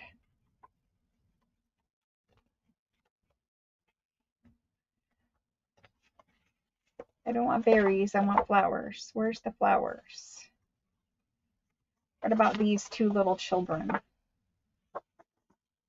I don't want to tear them.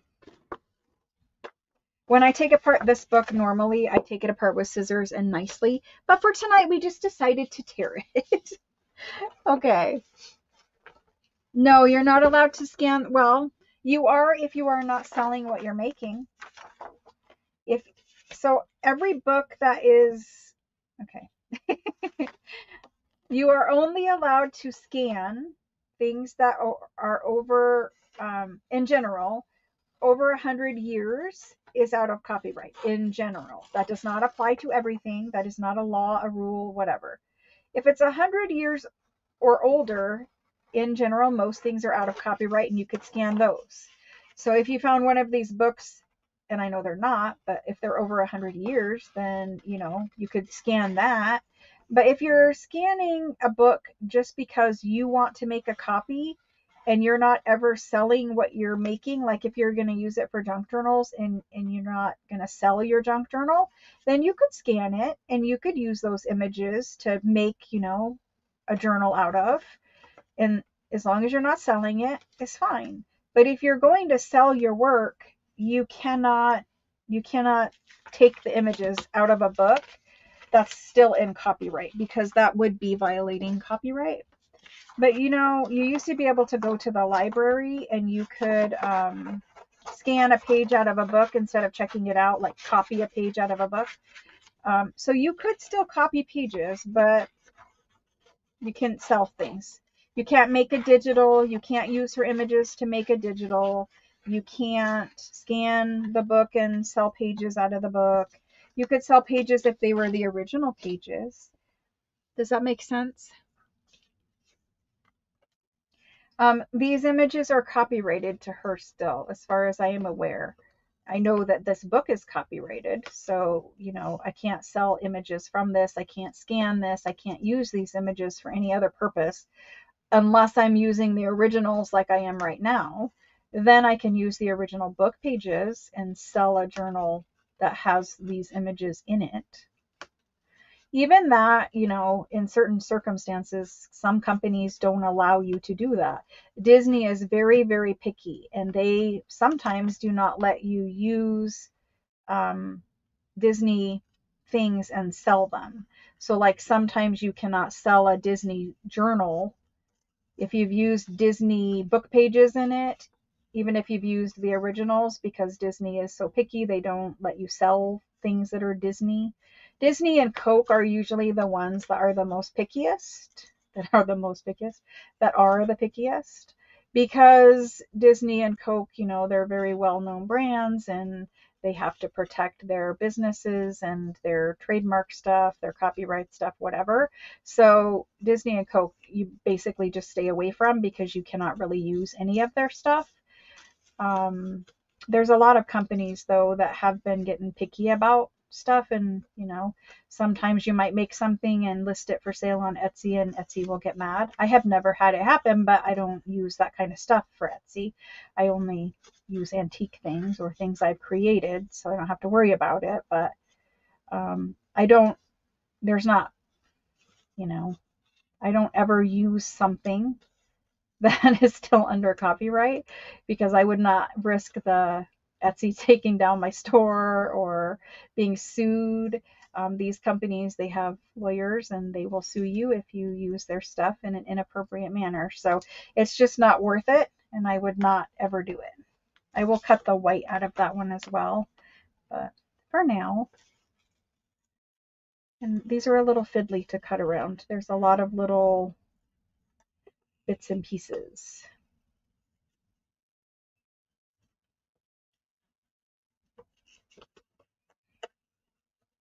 If you guys have questions about copyright, mostly the stuff that I sell is out of copyright because it's, antique stuff.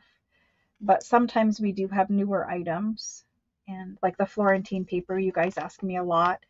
Um, Somebody actually bought the Florentine paper from me and then scanned it and put a digital in Etsy, and then, of course, everyone was mad about that. Etsy was mad about it. The company was mad about it, whatever. I don't know if their store got taken down or whatever. I have no idea.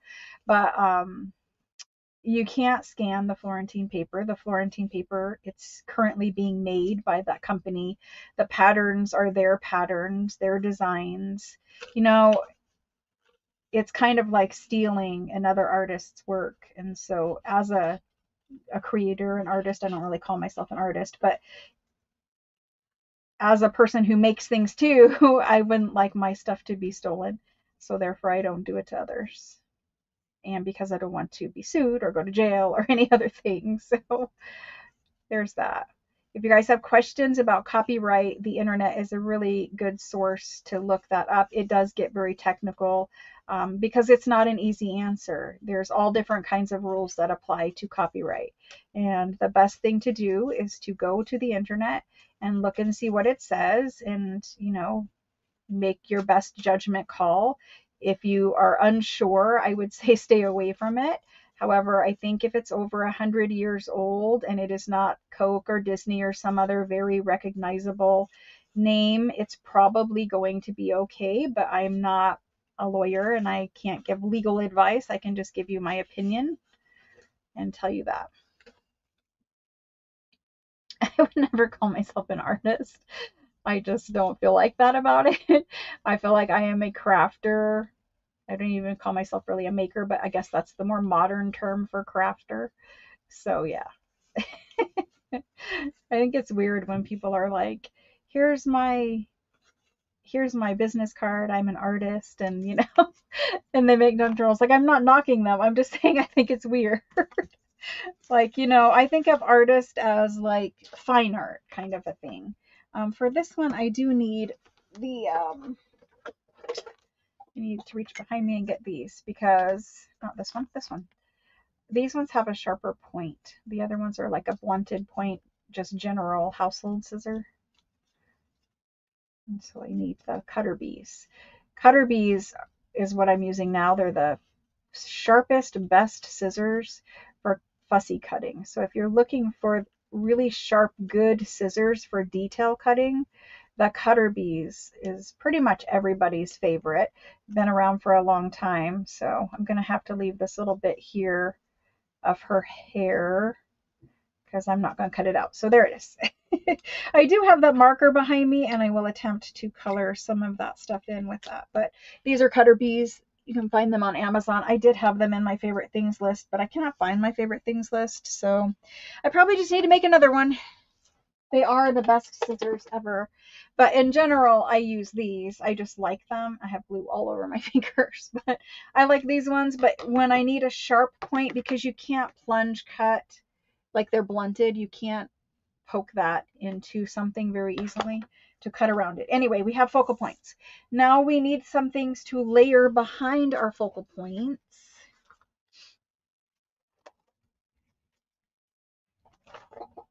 Yeah, they have fairy books, some fairy books from this same artist, Mary Cicely Baker or Cicely Mary Baker. I don't know. I buried the book somewhere, but whatever her name is, she makes different books. Some of her books are very small and they only have like 10 pages in them of, fairies. Some of the books have like 50 pages, but not all of it is fairy. Some of it's stories with an occasional fairy in it. The book that I showed you has the most fairy images in it of any of her books, as far as I'm aware. So we're going to put some paper doily back behind some of these ladies. I don't know where they're all going yet. I don't know if she's going on there. I don't think her coloring works very well on that. So maybe we'll put her over here or something. But we need something, lighter back behind here because it's very busy looking the way it is now, right? Like she just blends in. So we're going to put something back there so that you can see the fairy more. And some type of text handwriting book page also. But before we get any further, this is the marker that I have always told you guys we use to, it's a 942 Tombow. This is the marker that you can color in little bits of your fussy cuts to make them blend better. And you should test it somewhere inconspicuous. I can't ever say that word. Just to make sure that you like the look of it. But basically it gives a little vintage color. Almost, it's a very light tan color. And you can color in the white on your fussy cuts just around the edge to make them blend in better. And so I would test it before you just go crazy because different papers take ink differently. We all know that with regular ink. So markers are the same thing. And so after you fussy cut your image, like there was that little section right here next to her face that it's just too small to get scissors in. There's this white around these little tiny flower leaf things. Just taking the marker in and coloring around some of that stuff will help it to blend into the background and you won't see that, rough cut white line around things. So this marker, very helpful for fussy cutting. I put it in the fussy cutting video. I don't know how many of you guys have watched that, but I did a video where I taught, a bunch of different I can never say that either. Tricks and tips. And I did show the marker, the color. I think I linked everything in that video. And it's just basically, some stuff to help with fussy cutting. And if you go over it one time, it puts one layer of ink down. If you go over it again, it puts another layer of ink down. So some of it you might want to go over a couple of times to blend. And that's much better. And we'll do the same with this one quick, just to help it blend into that background a little bit. I don't want to see the white, right? We want our image to stand out, but we don't want to see that white outline as much. So I can link this marker again if you guys would like it, but it does really help and it's very inexpensive. I think it was $4.50 or something on Amazon, and I've had mine for a very long time. And it works really well for what we do. It helps, specifically on fiddly little images like this one, where there's just a lot of white around the flowers, the flower stem, the fairy itself. So just blending that in, tips of butterfly wings.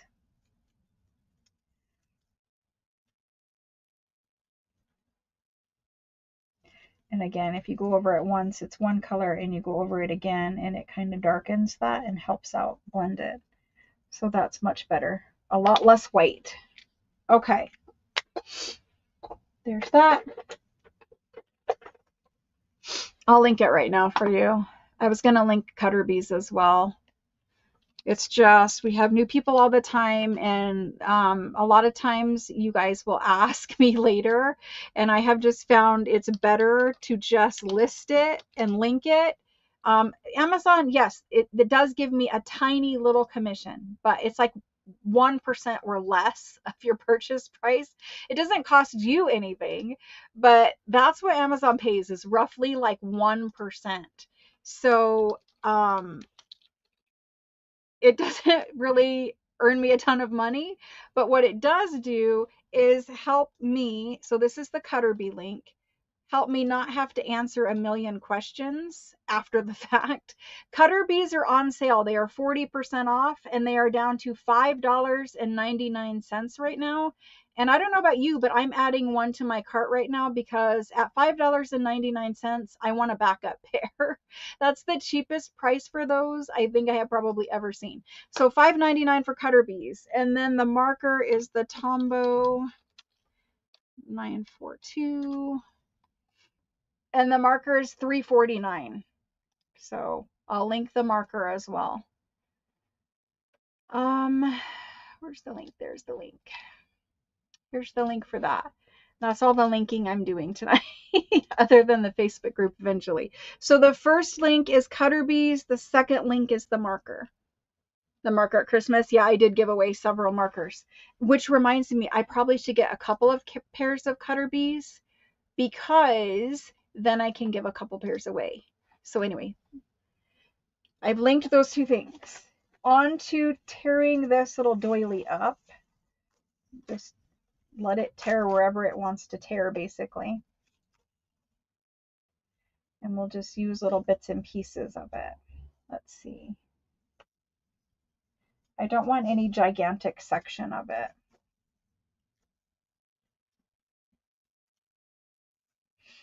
Let's see. Just a little bit, maybe. And a little bit of book page down at the bottom.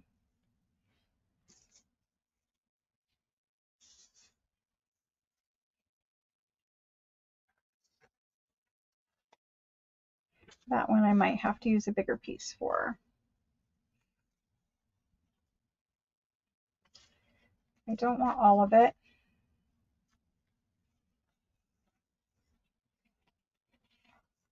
Better. And a little book page at the bottom. I think those two are good. This one, we're just going to put something underneath of it. So for now, we got some little pieces here. Let's find some book page to use for these guys. And we need to ink around them or decide if I'm putting them on cardstock. I'm probably going to, ooh, wait a minute. I'm probably going to put them on cardstock. Let's use some of this. There's purple in both of these, so I think I can get away with using some of that.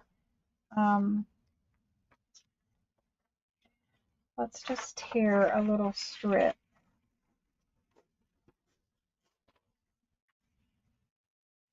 And I need to tear off the top of this just so it's not perfect, but I don't want to lose any of that header at the top. So I'm going to fold a tiny, tiny little fold. I'll link the Facebook group now too, just because I'm going to forget if I don't. So here's the Facebook group link. You guys can go and become a member of the Facebook group. It just asks you to become a member, and then I will approve you all as soon as I am not doing this. When the live ends, I will go to the Facebook group and accept all the new members. Facebook, it's just the way we have to do it to keep the group secure is that it is a private group and you have to ask to become a member. All Facebook group for Junk Journal is pretty much like that.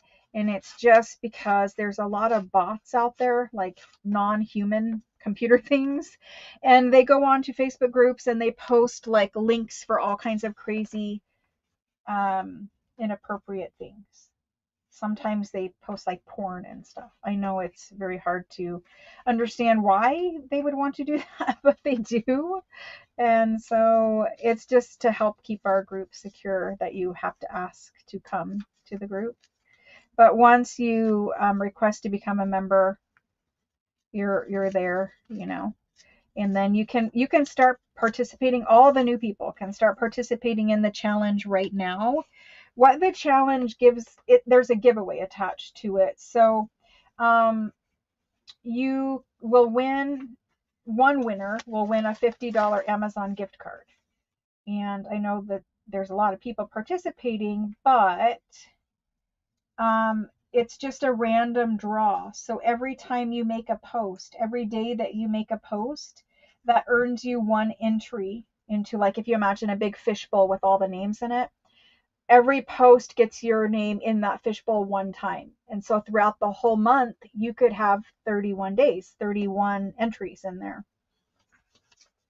But because we're drawing one winner, anyone, even somebody who joins at the very last second, could be the one who won, because it's just a random drawn name out of a fishbowl.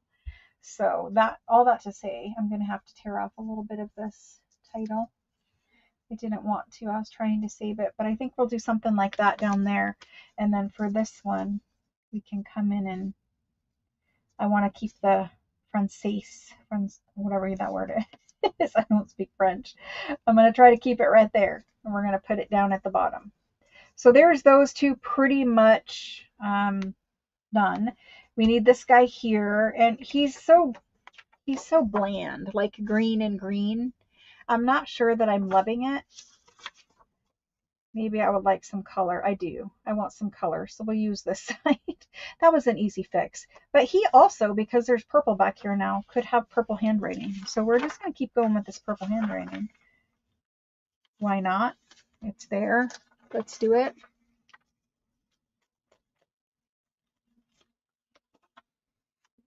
And we need this to come from that side and go at an angle. We'll rough tear it here just in case. Yep, and just a little strip of it will do. We'll save that other little strip. So there's that. We've got some layering down. The only thing that doesn't have a little piece of doily is this one.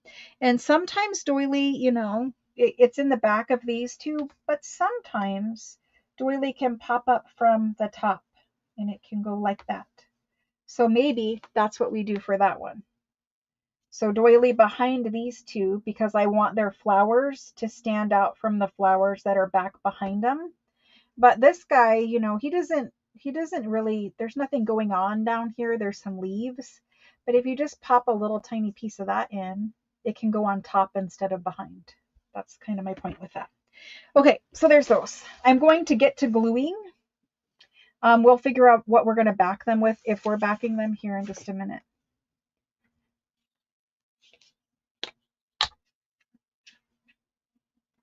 Okie doke. Let's do these 3 little journal cards or pockets. Right now I am not sure which. Do I want the fairy? Yes, I want her over the top. So the music goes on first, or the handwriting goes on first. Amazon is where I get the Oohoo glue sticks. The Hobby Lobby by me does have them, but they are like $7.99 per glue stick there. And I don't want to pay $7.99. So I will get them on Amazon. I'm going to scoot that over. I put that way too close. It needs to go this way. I was trying not to cover up my straight. I guess. It looks a little crooked to me. See if I can tug it down without tearing it, which I'm dangerously close to doing. Okay. That's on. I guess we can do these both. I need to position this, stand her barely. Okay. Can I pull it off? Not really. Not really. No, you can't. It needed to go over just a little bit so I didn't cover up that thing I said I didn't want to cover up. Oh well. So here's her little fairy flowers. I'm just going to kind of mark that and add some glue there. Running out of desk space.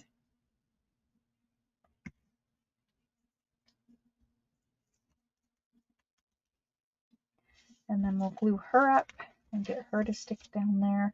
This book page, the fairy book that I showed you, it is on nice paper. It's sturdy. It's a good weight of paper for fussy cutting. Which is nice because the little fussy cuts will be fiddly. And there's that.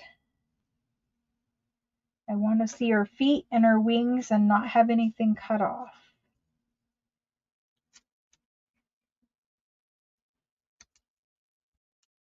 These would also be really cute to leave the wings of the fairies flapping up a little bit, not have them glued completely down. So there's that one. We need to cut off some little excess bits. I'll do that here in a minute. Very cute, and maybe just a little label down there will be good. I'll do better on this one. I had some positioning problems with that one. Definitely did. So this one goes on this side. This guy goes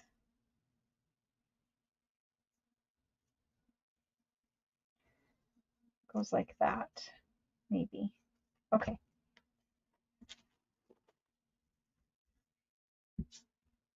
There was a nice title on the back of that page too.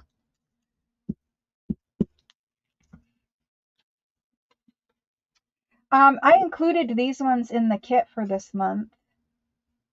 A lot of these doilies I have had for a long time because I have, I've collected a big bunch of supplies.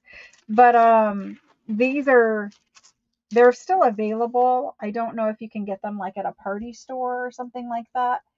But these ones I included with the kits. So everyone who has a kit has one. But other than that, I am going to put it this way. Maybe a party or a bakery supply store, restaurant supply store, something like that. Nope, we're covering up our purple flower. It's got to go this way. See, positioning problems. I'm just being too fiddly with it. My mind is somewhere else right now, sorry. That's what happens.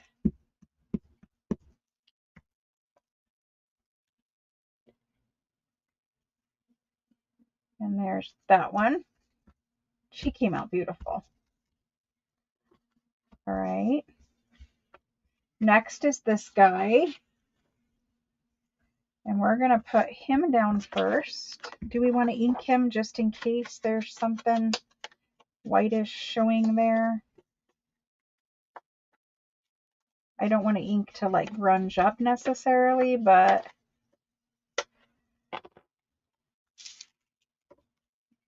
see, there's a whole nother fairy on the back side. Do I like that one better by chance? Oh, I kind of did, but whatever. We've already planned him out, so sorry, little fairy. You will have to live on the back side. But very nice paper. Sturdy paper. Let's kind of keep him to the bottom. Even border all the way around. And we're good. And then this little strip of handwriting. I'm in love with this purple handwriting today, as you guys can tell, as I keep using it. There's that. And glue for this one, I'm going to attempt, no. That little doily is too fiddly for that. So we'll just glue. It dries clear, so all the excess glue I will not even care about at all. It dries clear, and I usually wipe it off with my hand a little bit. So as long as I've got a good amount back there, I'm good. It's sticking to my fingers.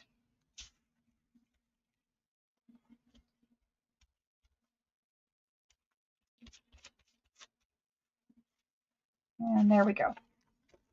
So we've done the base part. The only thing that's needing to be added to those is like a little label or something like that.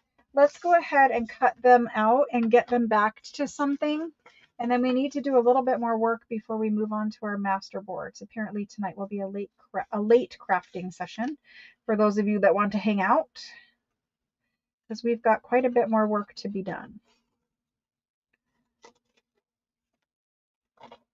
The glue is still wet, so it's fiddly.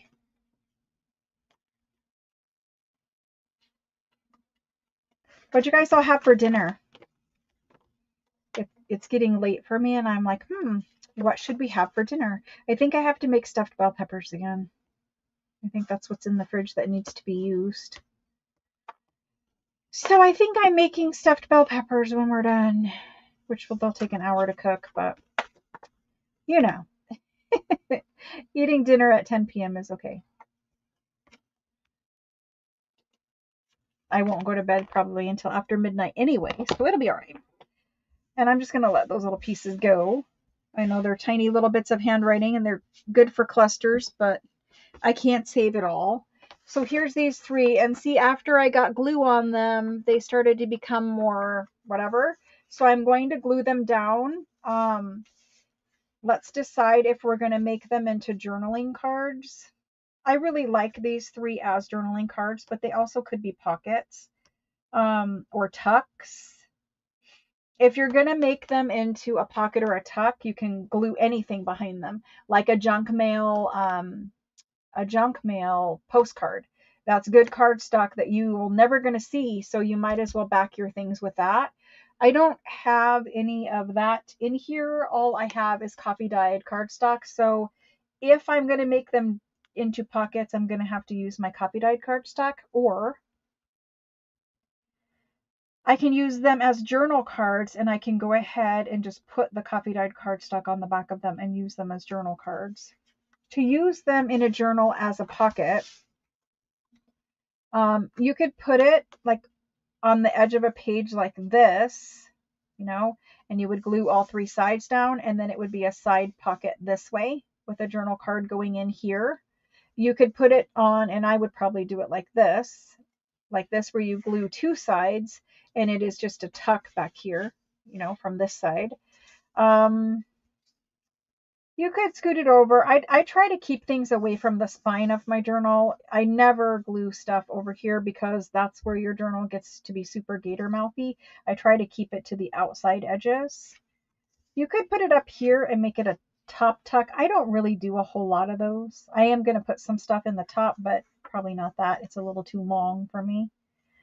I'm going to make these three journal cards tonight, but if you're going to make them into pockets, like I said, you could snip a corner to make it a tuck if you wanted. I probably will make some as pockets, but just the way I just showed you. For now, let's finish these off by gluing them to some cardstock. Hydrate, everyone. Aw, thank you for asking for the likes. It does help. Oh, Catherine.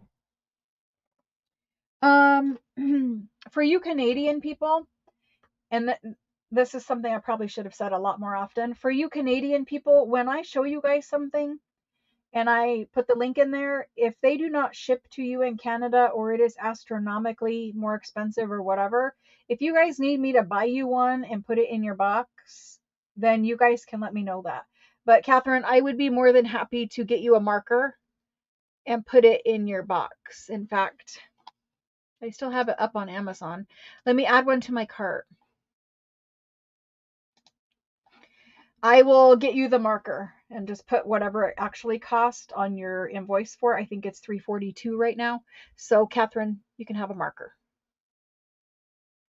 It's just easier probably for me to do that, but let me know for sure if you want me to. But I put it in my cart so I won't forget.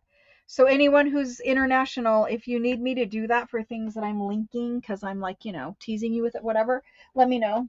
I'm always happy to do that for people who, it's not available everywhere. That's kind of so one time there was a Care Bear set of stamps and dies, and it was from that Create and Craft show, and I really wanted this because when I was younger we had Care Bears.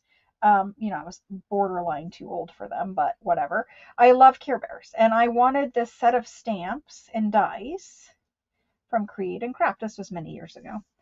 And they did not ship to America for whatever reason, licensing things, whatever. They refused to ship to America. And this was before, I was buying and selling from Europe and whatever. So I didn't really have connections who could buy me the set of Care Bear stamps and dies. But I would have absolutely loved if someone would buy them for me in Europe and send them to me. And so I get how it is because, there's certain things that are not available in America and there's certain things that are not available to other countries.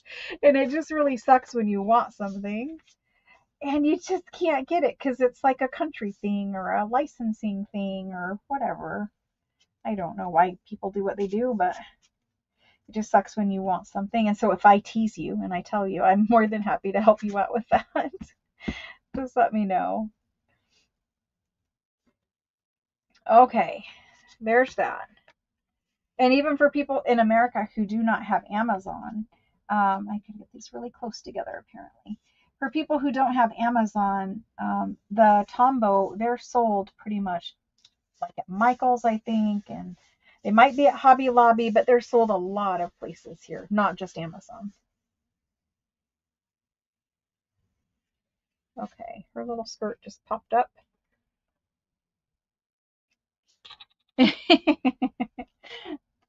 I was borderline too old for them, but I really liked them.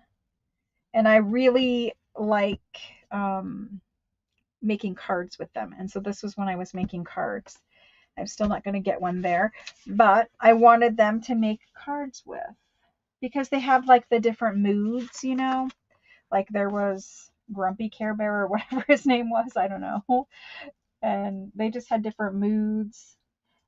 I have a set of the little plastic toys. So I didn't really have them when I was a kid because I was probably too old, but I loved them and I wanted them.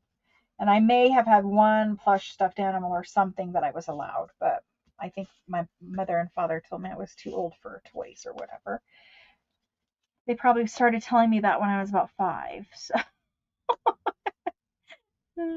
I was too old for toys probably around the age of 5. But I still liked strawberry shortcake and I liked Care Bears, but I was not allowed to have pretty much any of that. And again, strawberry shortcake I was probably a little too old for, but I loved it. So if anybody wants to part with some strawberry shortcake and some whatchamacallit, strawberry shortcake and Care Bears. I'm teasing. I don't really need these things now. However, when I was little, I did want them. When I was younger, I did want them. I did have some Rainbow Bright, but again, I was too old for them, so I was not allowed to keep them for long before they had to give them to my younger sister. My younger sister, it's not her fault, but my mother and father, pretty much, when she came, I was grown up and she was a baby. And we're 7 years apart, but you know, parents being parents, I know they did what they may have thought was best, but it was certainly not the best. Who knows?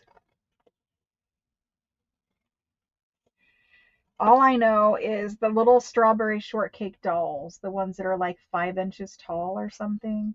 I wanted to play with those so badly. I would have rather played with those than Barbies any day. Literally any day. Okay, so there's a little bit, it's kind of hard to see the copy dyed cardstock sometimes. That's the only downfall. A little bit of it showing there. There's that. Got some at the top of this one. What did you guys play with as kids? Let me know. Put it in the chat. What was your favorite toy, or a toy more than that? What was a toy that you wanted like me, but maybe you were told you were a little too old, or maybe your parents couldn't afford it, or whatever. What kind of toy were you missing out on?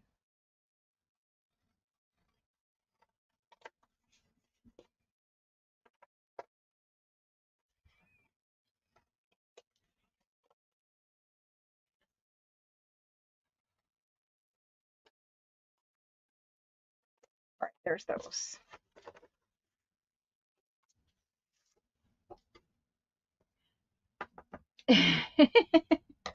Pre-Barbie. You know, I think Barbie came out in the 60s, right?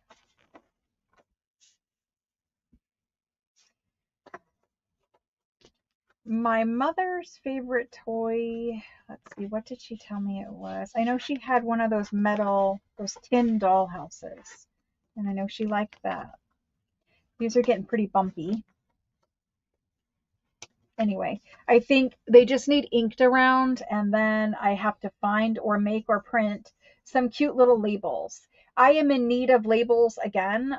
For each journal, I look for certain styles of things, and I need to find or create or make or whatever some cute little labels that will go in a fairy journal. So that's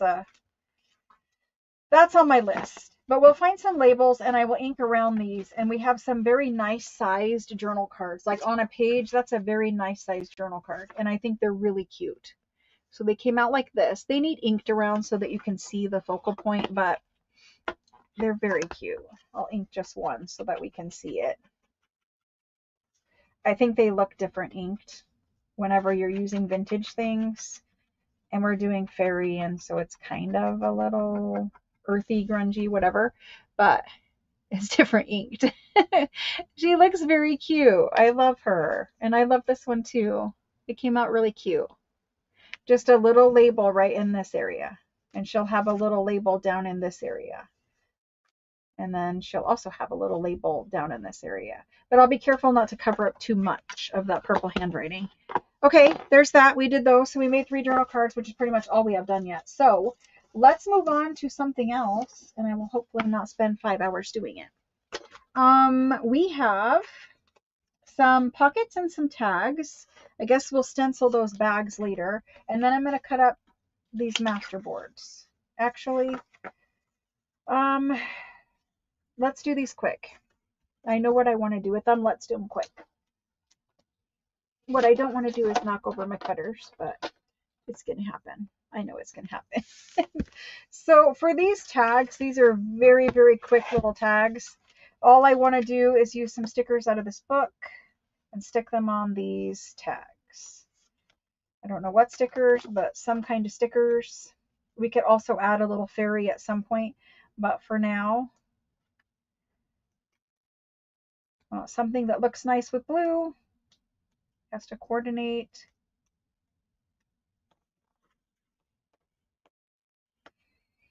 I like them, but something more fluffy. I like this purple one here. I like the yellow because it looks nice with the blue. That one will work, I think. My book that I have right here is the old one. The old one is kind of shiny. The paper has a little bit of glare to it. The new one, because I bought new ones to put in your guys' kits, the new one is completely matte. So that will work right there, and I am just going to stick it. I'm not even going to add glue stick to the back of it. I'm going to stick it right there, and then we're going to have something else over the top of it. So there's that. We've got one. I need a couple more flowers. Well, because you want to pop off, we'll just let you pop off. This one needs a little bit of book page. So I need book page for that guy, but we're going to use him. And then the next one,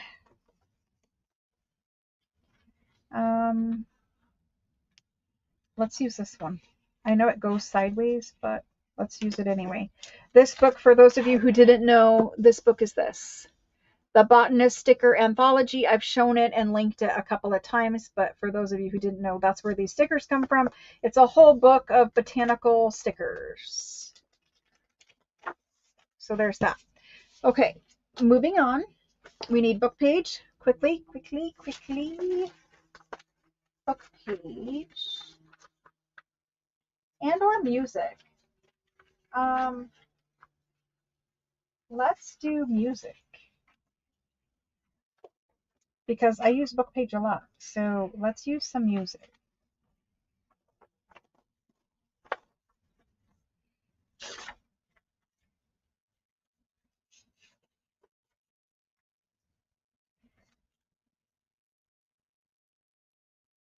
I think so.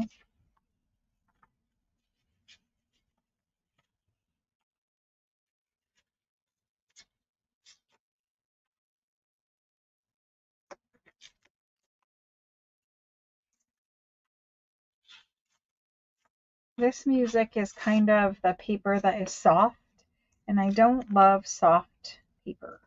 It's very hard to work with. So we're going to do something like that. Okay, let's get these glued, and we'll do 3 tags. I didn't see your toys. Let me scroll up. Oh, a whole big bunch of toys. Care Bear, Strawberry Shortcake, Rainbow Bright. I know, they're super cute. Oh my. Puppy, yep. Barbies. Kendall, I knew you were going to have awesome stuff. Dollhouse. Aw, this is the clothes and accessories. Cards, yep. Made to go outside. I get it. Easy Bake Oven. Yep. It's awesome you still have the cookbook. Tressie. I don't remember that, Maria. I don't remember. I asked a question, not sure if you can see it. Catherine, right here.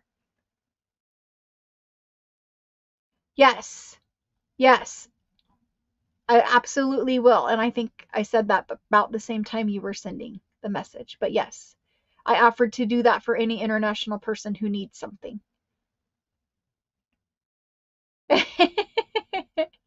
You have 10 to 12 Tressies and her hair salon? Oh my gosh, that's awesome. I'm going to have to look up what a Tressie is.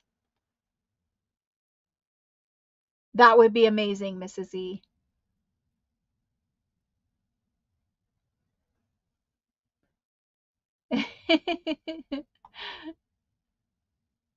G.I. Joe was shorter than Barbie. That's funny. Teddy Ruxpin.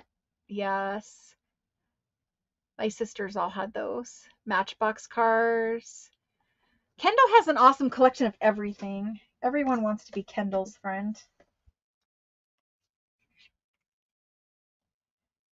She has a good eye for things. Okay. So we're going to let some blue peek out the bottom and the top of that guy. And then this one is going on like that. And then we're going to throw some flowers on them. I'll throw some quick little glue on this because it's here. And that one is going right there. Super sweet, simple little tags, and I'm just leaving the white border on them. I do not even care about it. I add glue stick when I can and think about it, and honestly, I wish I would have put music back there, but I have a fix for it. We're going to stick this one right here. A chunk of glue again. and it just smeared my ink. Okay, so there's those two. This one right here, I have a little music. I need a right piece of music, but I have a little music. And we're just going to go like that and get our music on that way. I should have stuck it down first, but I was in a hurry. I'm trying to get them done. I'm human too. And there we go. So we'll cut those out. We'll call that good. I'll save that piece. These can go in the trash. And moving on. Ink around them, and they're good. So Tressie grew her own hair. That's pretty cool. I remember my daughter must have had probably 100 Barbie dolls, literally like 100. We had tubs and tubs of them. Most of them were naked most of the time, which annoyed me because she liked to change their clothes a lot, or she would like take one outfit off of one to put on another one or whatever and just leave the first one naked because she had too many of them, in all honesty. But she loved them, and then she was so mad at me. Still to this day, she is mad at me because when her little brother came around, I was worried he would choke on all of her Barbie shoes because she was never cleaning up her things because she was like 3. But I threw all of her Barbie shoes, and not all, but I did throw most of her little Barbie shoes away because they were everywhere and he was going to choke on them when he was old enough to crawl. So basically, I threw all of her Barbie shoes away, and she's still mad at me for it. Parents do stupid things. We don't really think things through. We don't think of things through our children's eyes, just like my parents said I was too old. So there we go. Ink them quick. It makes them look better. And then we're going to decorate these pockets. And then I'm going to cut up these master boards. And then we're going to decorate some of that. I might skip these pockets just so we can get to the master boards. Are you guys okay with that? Skip the library pockets for now so we can get to the master boards. I at least did some of the things I said we were going to do today. There's 3 quick little tags. Do they need a label? They could. They don't have to, but they could have a little label. I would say probably, but whatever. If they do, they do. If they don't, they don't. It's all good. They're just little tags. Moving on. Sure, yes, cool. Let's cut up master boards. And we're going to use the new cutter, although I need to take one moment and deal with the fingertip situation. This one actually has paper stuck to it that is like permanently stuck there. This is glue stick and it's just stuck everywhere. So I'm going to read your chat while I clean my fingers. The cards, the fairy cards, yeah, they did come out pretty. But in all honesty, it's that book page doing the work. The fairy cards, it's that book page behind with all the pretty botanicals doing the work. And then I just used fairy book page for the focal points. I don't remember what I paid for the fairy book because I bought them quite a long time ago, but I hope that it's not a $50 book today. Sometimes prices of things fluctuate. Okay, there's that. Cleaned fingers, dry fingers. This is the newer cutter. And it has this flighty thing. This one is kind of like my my big green one in the other room that I like so much. And so I'm anxious to see how it's going to work out. My master boards did curl up a little bit, but don't worry about it. Paper will flatten out. It's not a big deal. And so this is what I'm going to cut first. I'm just going to flip it over, slide it in the cutter, and we're going to cut it. I want to cut 3.5 inch wide tags. So I'm going to go 3.5 inches. And then I'm going to do, let's see what we can do. Let's do 4.5. And we'll do 4.5 inch wide pockets. Can we cut from both directions? We can. 4.5 inch wide pockets. And that leaves us some journal cards that are, these journal cards are 4 inches. So we'll do 4 by 6 and we'll get some journal cards, a couple. There's 2 journal cards. So I did 4 by 6 journal cards. These are 4.5 inch pockets, and I'm going to do them 3.5 inches deep.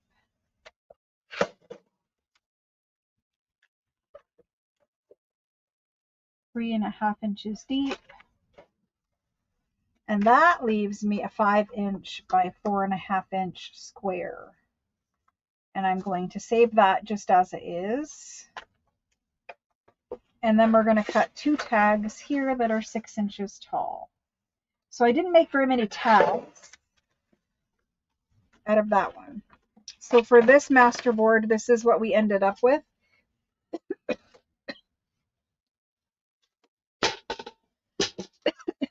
Goodness. Time for water. Okay. We ended up with 2 very large journal cards. Goodness.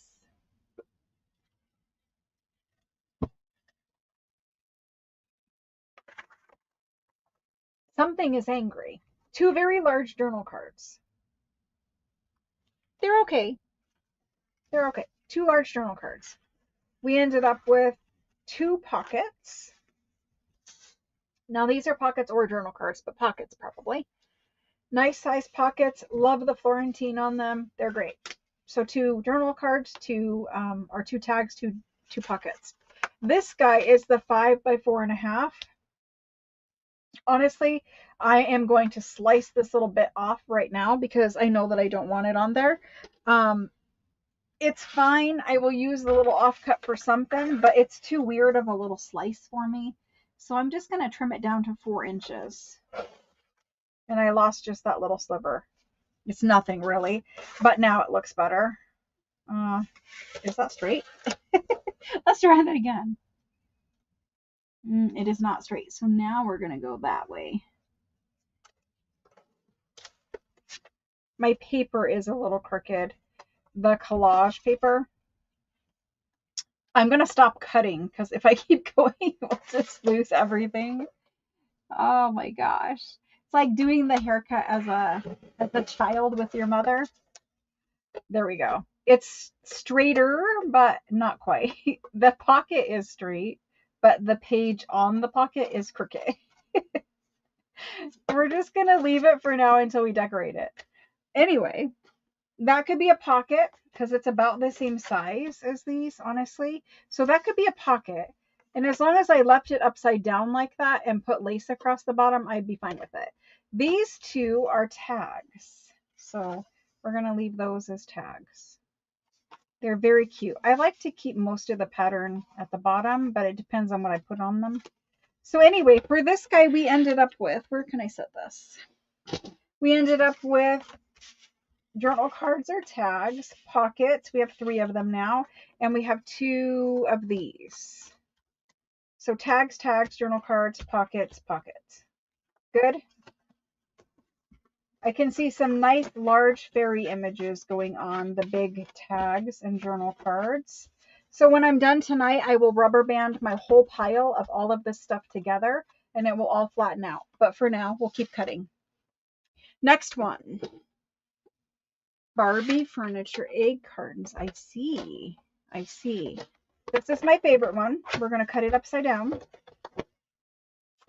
Again, it curled. It's not a big deal. Plus it won't go in your cutter, then it is a big deal. But there's that. Again, the other cutter is better, guys. The green one is better. It is easier to use. It slides a lot more smooth than this one does. So I'm gonna do 3.5. I am. I like 3.5 inch tags. Do I want to do that? Yeah. I'm gonna do 3.5 again. There's 3.5. Then This time I'm going to do 5-inch. 5 inches.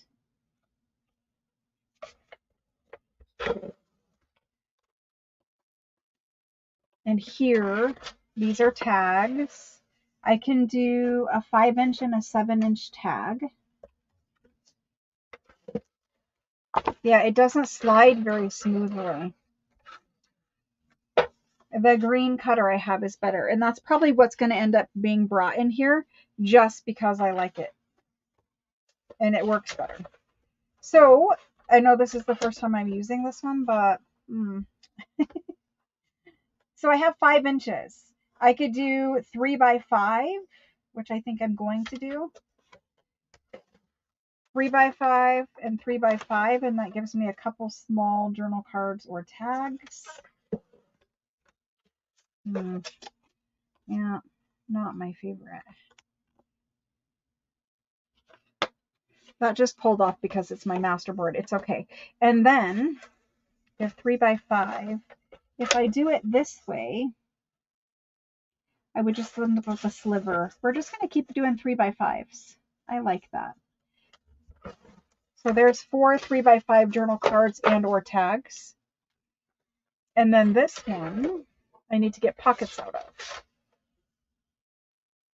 This one I want to do a 4 3/4 inch pocket. And this one, a 4 3/4. Yes, I'm going to do it, a 4 3/4. So I have 2 4 3/4 pockets and a tiny tag, and it was a good tiny tag too. Okay, so let's look at this one.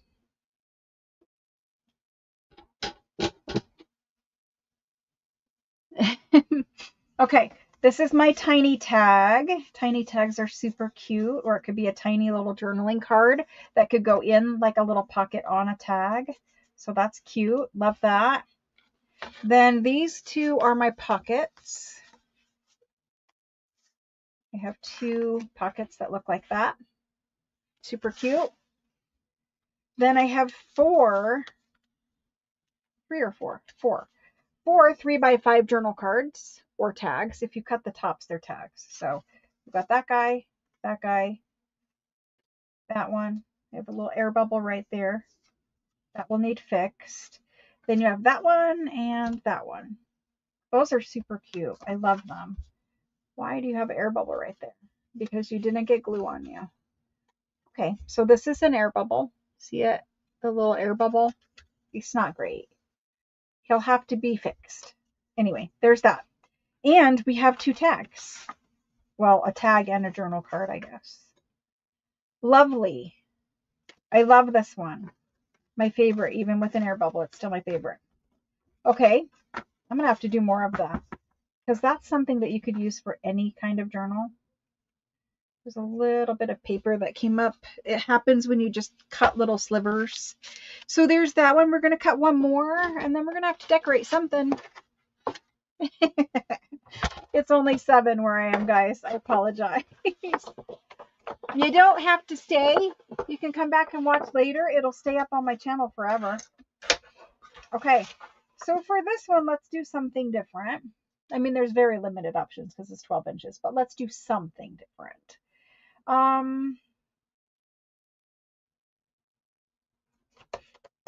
What if we start out with doing a 4-inch cut? It won't give me a pocket though. I have to do 4 or 5 for a pocket. I'm going to do 5 inches. The round number. 5-inch pockets or journal cards.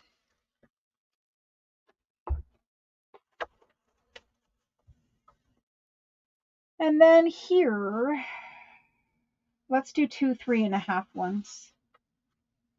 So we'll get this, it's kind of curling, so it's a little harder to get it straight. So these ones can be pockets or tags. I'm going to do pocket. How tall is this one? Pocket and tag. I'm leaving it. And this one can also be pocket and tag.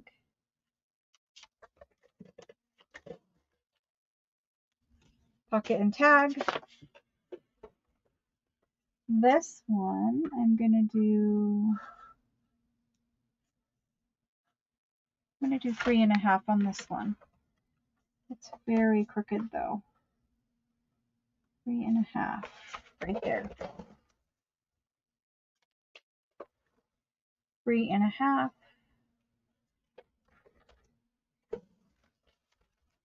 And then this one I want 2 tiny tags. And to cut this in half, it is 2.5 inches. And there we go. All cut. Catherine is very far away. Okay, so for small tags, I ended up with these 2 small tags. They're very cute little small tags. I like everything in miniature. 2 small tags. Then we have some pockets. We have these 2 and pockets or journal cards, really. Pocket or journal card. Pocket or journal card. And there is paper down here, but it's the part of a ledger with no handwriting. No big deal. There we go. I mean, I think these are pockets in my opinion. Then we have 2 gigantic tags.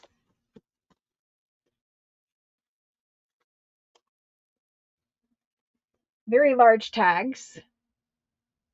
I think they're beautiful. And then we have 2 more pockets or journal cards.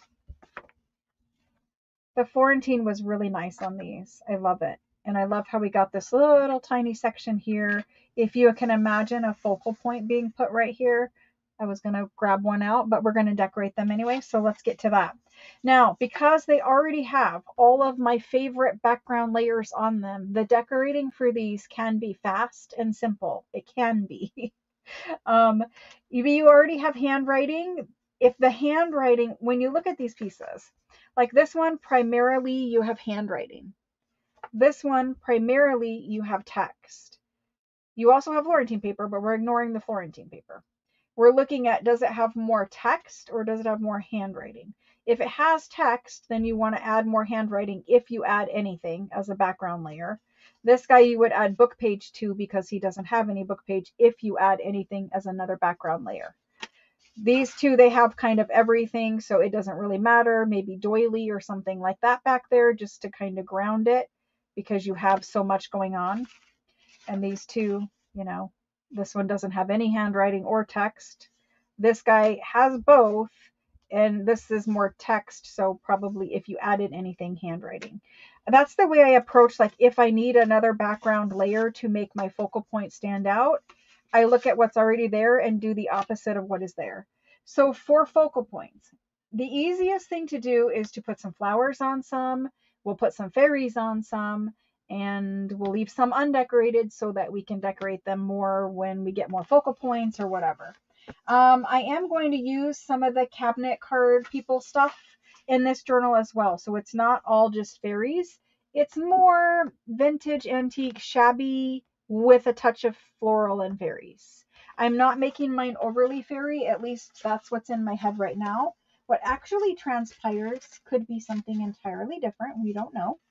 So you just have to go with it. Where are my fairies? Because we have our own fairy focal points as well as the book page images. Here are some of my fairies. I don't think those are the correct fairies. Don't tell me I didn't bring any fairies in here and they're all out there. I know that I brought some in here at some point. I don't know where they're at. Maybe they're in this pile. Oh my. There they are. I'm like, I know I have fairies in here because I just used them the other day.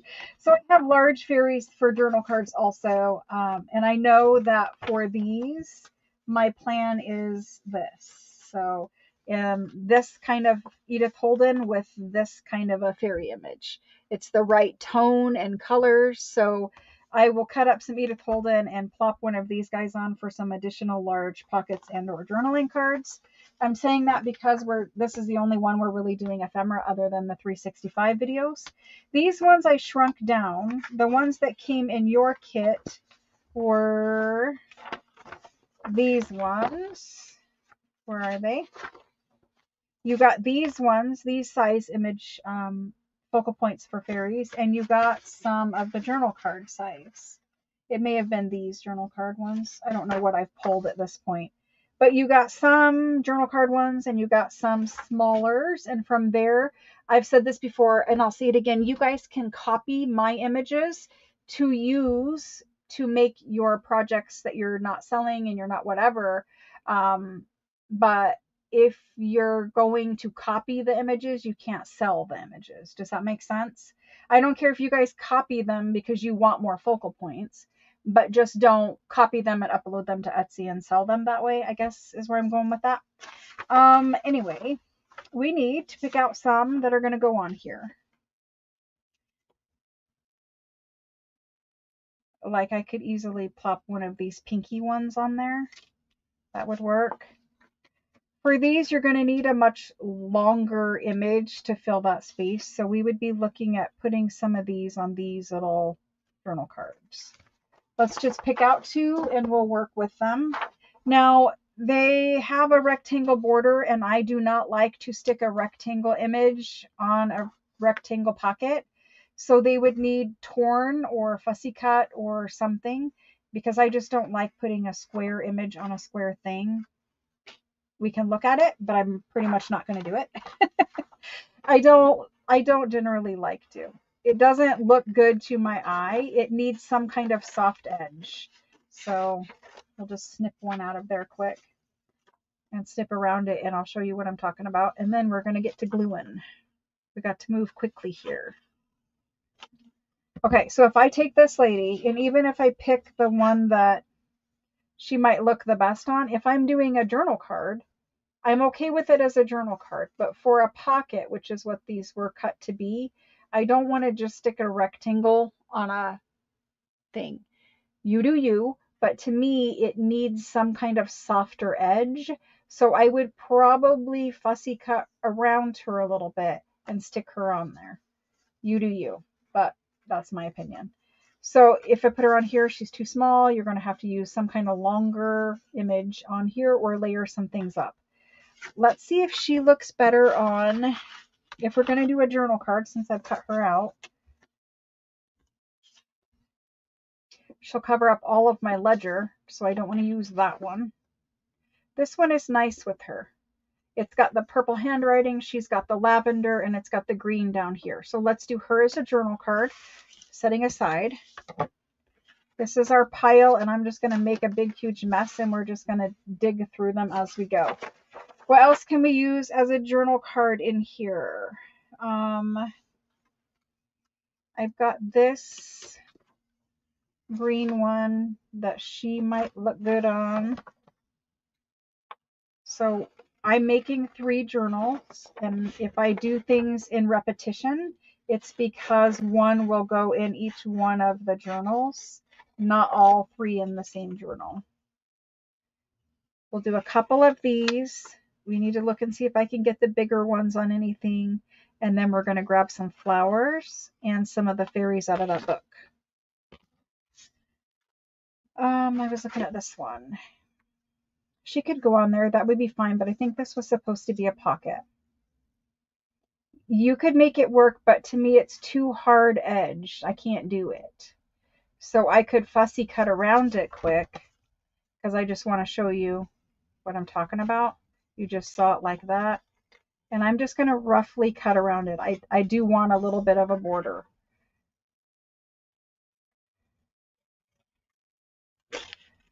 The background is such that you can blend her in enough to get a little bit of a border. Even something like this softens that edge. I'll need to come in here just a little bit, but it softens that edge enough to where it's not such a hard edge. So this would be perfect. I will end up adding lace at the bottoms of these pockets anyway, so she's fine as a pocket. Will you need some more layers? You could, or you could leave it. It doesn't really matter. You could add a little doily back there. Excuse me. You could add a little doily back there. That would be fine too. Let's look at some other ones. Those are two different masterboard. I have the red masterboard, or the one with the red flowers. Maybe this one for this one. So this image here, it has some of the same colors as this Florentine paper in it. I could get away with putting that on that one. Let's look at it.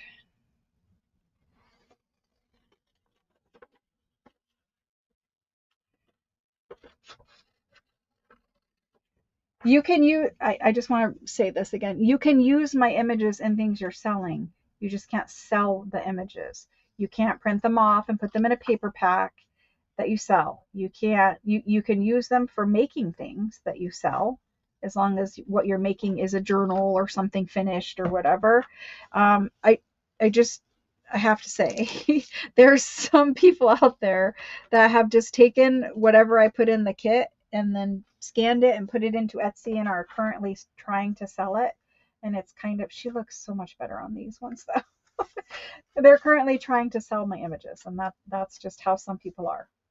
So she looks okay there. The only thing is the red. I don't think it's the best. Let me see how she looks cut out. Again, you know, I can print her over again, so I don't care. Which, again, I don't care if you copy it, so that you can also have plenty to play with.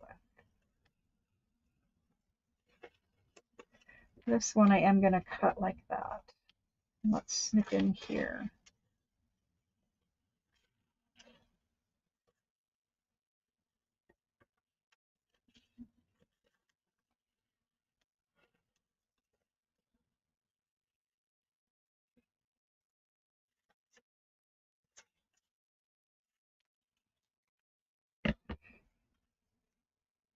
I think this is the one I'm playing with. Yes. So her wings go off to this direction, and I would rather her wings be going over there, I think. I just don't like the red with her. Let me see what else we have. This one. Better, but she'll need something to stand on.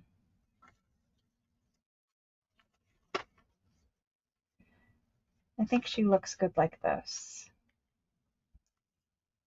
The problem is this needs to go upside down. I could take a thumb hole notch out of that though, and it would help even it. If it had a thumb hole notch as a pocket, it would help even out because the paper was put on slightly crooked. So that's why, even though the pocket is straight, you've got this crooked. I think a thumb hole notch will be okay though. Maybe we'll leave it as a pocket like that. I have hiccups that I'm struggling with very badly. Let me get a sip of water.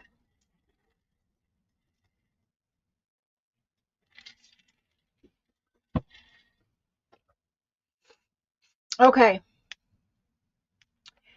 Um, that's enough of those kind of images. Let's see if I want to use a large one quick on a journal card. We had some very large journal cards. Large tag. These guys here are large. That's large. Large. I think those are all fine. Okay. Let's look at this massive one back here. Where is it? This guy. And this guy. So these two, get over there.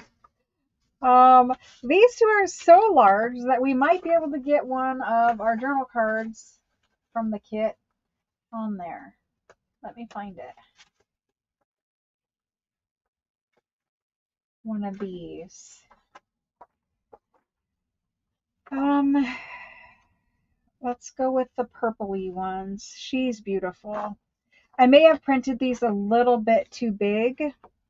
There's two different settings when I print them this size. My prints are not necessarily the same as your prints. In fact, I know that you do not all have this one or this sheet of them, but I have to print them to try them out before I print them for you guys. So I'm using the off printed ones. Yeah, she's too big, but she is the image that I want for this journal card. I just need to print her a little bit smaller. And I think the same thing with this one. I need to reprint this page a little tiny bit smaller. But you can see when I stick her on there with the green and the purple, there's purple Florentine, purple handwriting. She's going to be beautiful on there if she's smaller. So I'm going to put her over here, and I'm just going to remind myself to print this again. And then these ones, same thing. We just need to pick out a beautiful one and put it on there. I was tossed up between this one and this one, but this one won. So this is the one that's going on here. Now we could fussy cut this.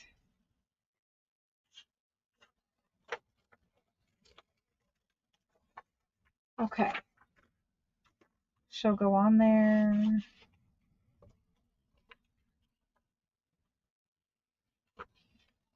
And you could use just this and make a pocket. If you printed this out on cardstock or copied what I gave you onto cardstock or backed it onto cardstock, just this would be a beautiful pocket in a journal. Just a little tuck like that, and then tuck stuff back behind it. You don't have to get, everything on masterboard or whatever, but you can see enough around her that she's going to be beautiful when I print her just a tiny bit smaller. So there's those two gigantic journal cards. There's some pockets laid out. Let's see what else we can do with some flowers. I have this big pile. Where's my flowers? Over here's my flowers. We're just quickly going over some ephemera. Ooh, this is a pretty page to open because we have these kind of things. Do we want to just go like super crazy and keep it, like I would love to put this one on one. I just think it's too big for this. But do we want to go super crazy and put something bold on one? Let me see what we have.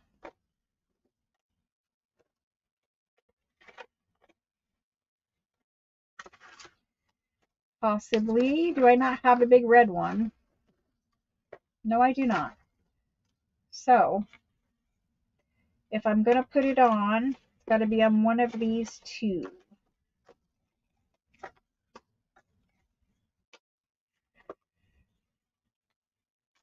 I'm looking at this giant tulip.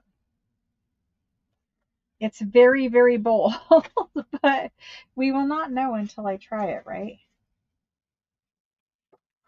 I think it might be too much. Plus, it would just kind of be floating. You'd have to ground it with something.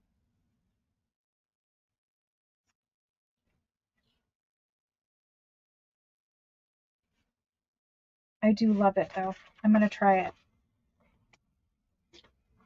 Where else am I going to use a gigantic tulip?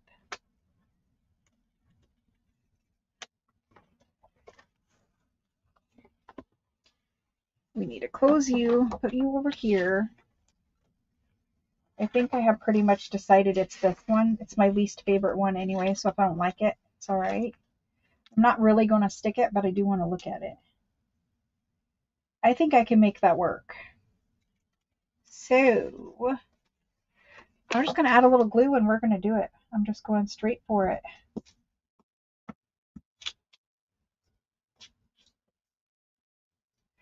Boy, it's sticking to the glue stick. Okay. Here we go. Just getting it on there. I don't even care if it's straight or any other thing. Good enough. It will need a little label or something in this area right here, but it's fine. We'll cut that into a tag shape later, but it's going to be a little tag, or I guess a big tag, but with a label down here to ground the stem so that it is not floating. So there's kind of that. Half finished. Flowers. What other flowers can we use out of this book? I would like this to be a pocket. Are we in the red section? No, but there's that can go on this.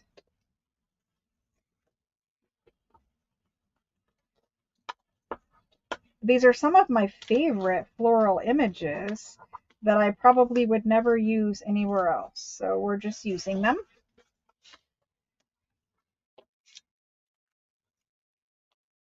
Do I want it like that?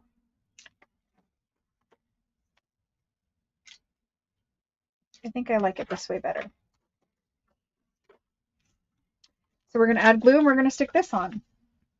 And then all I'm adding on top of these is a little label or a little washi, a little tiny layer of some kind of paper, maybe. Like I don't have a lot of book page on this one. But we're just going to layer these up like that on a masterboard piece and call these tags. They could also be journal cards, but I think mine will be tags. And we'll get some kind of label right down in this section here. There's two huge flowers. Let's see what else this book holds. My fairies, I have not put them on yet, but I am going to do a kit. It will include the images that was included in your physical kits. I will put both of those pages in there plus additional images, and I hope to put some actual journal pages in there. I will try to get those in next week. It just is a matter of time. But I will try my hardest to get those put into Etsy next week. I think we have enough gigantic florals, but maybe not. Maybe I actually put some of these bees and butterflies too. That one would be kind of pretty on there. I'm not sold on it, but let's see what else we have. This is all cut up masterboard that we just made. This is the only other large one I have. That might actually be really pretty on there, guys. I'm doing it. I can make another masterboard. So if I end up not loving it, who cares? I can make another masterboard. But I think it's going to be nice. I think it's going to be nice on there. We're going to do it. I like the pink and the ledger, and the greens are the right shades of green.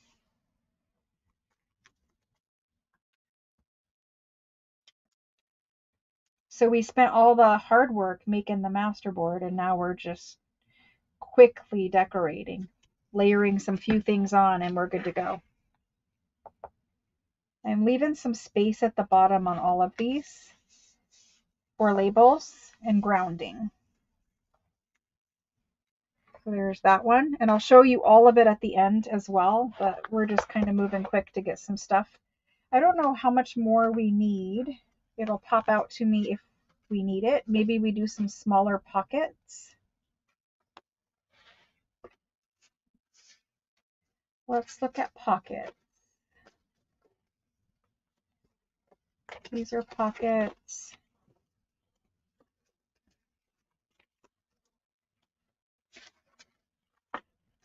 I just want to look at pockets. So all of these can be journal cards or pockets. You move these off to the side for just a moment.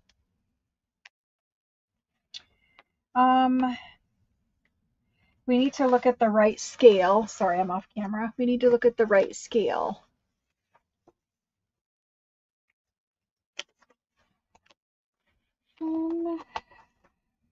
Like this is a good wide one for a pocket.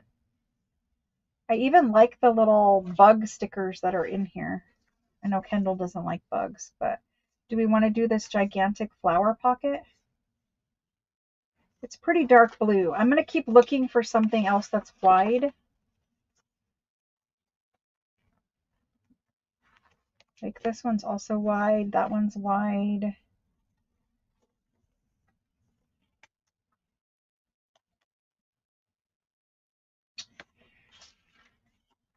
That one might look nice on there as a wide flower pocket. We're just going to test it. It's a bit much. Let's look for something that's lighter. Lighter feeling.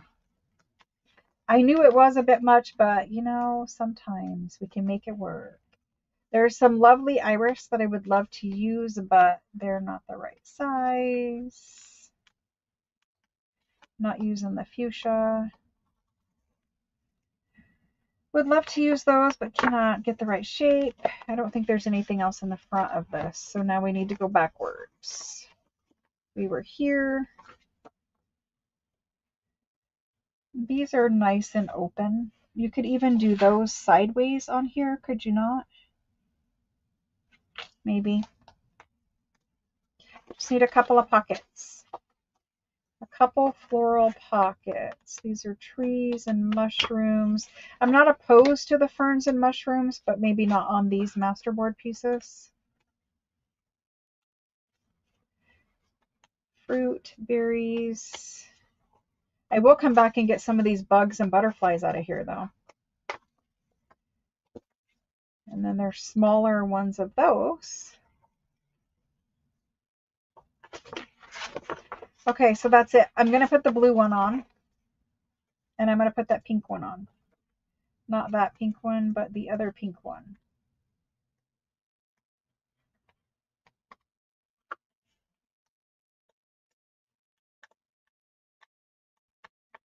Where did it go? Dang it. This is the problem. I should have just pulled it when I saw it. Because now I got to thumb back through. Anyway, maybe it's behind here, I guess.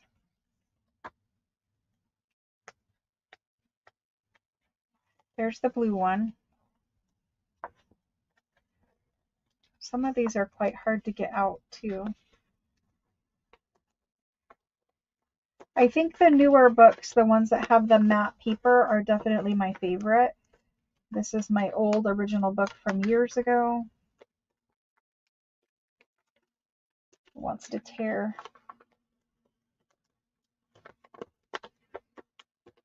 Okay, there's that. I'm going to stick it here for just a moment while we find the pink one that I had. Right here. Yes, this guy sideways.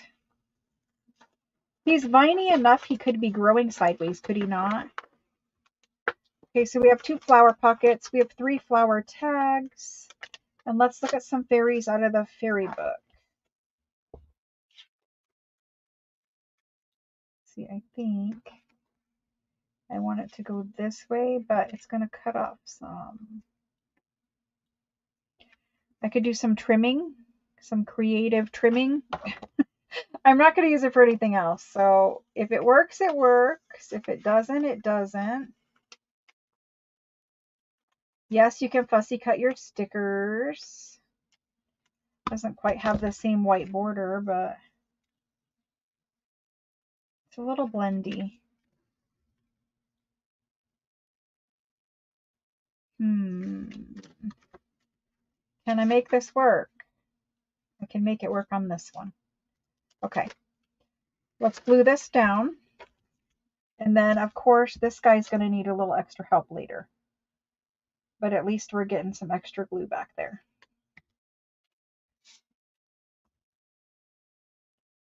Some book page would have been really nice. Hang on 2 seconds. We don't have book page on here, so let's get book page on here. A little bit of book page. I already have some torn out book page. I don't know if that's the right size. There's even some paper doily. We could use that on a different one. Okay, here's book page. Not the right book page. I promise I do have book page. Here somewhere. Oh, goodness me. It's getting late and I'm having trouble finding book page. There we go. There's the right book page. And it even says advertisement. Do I want that on there? Possibly.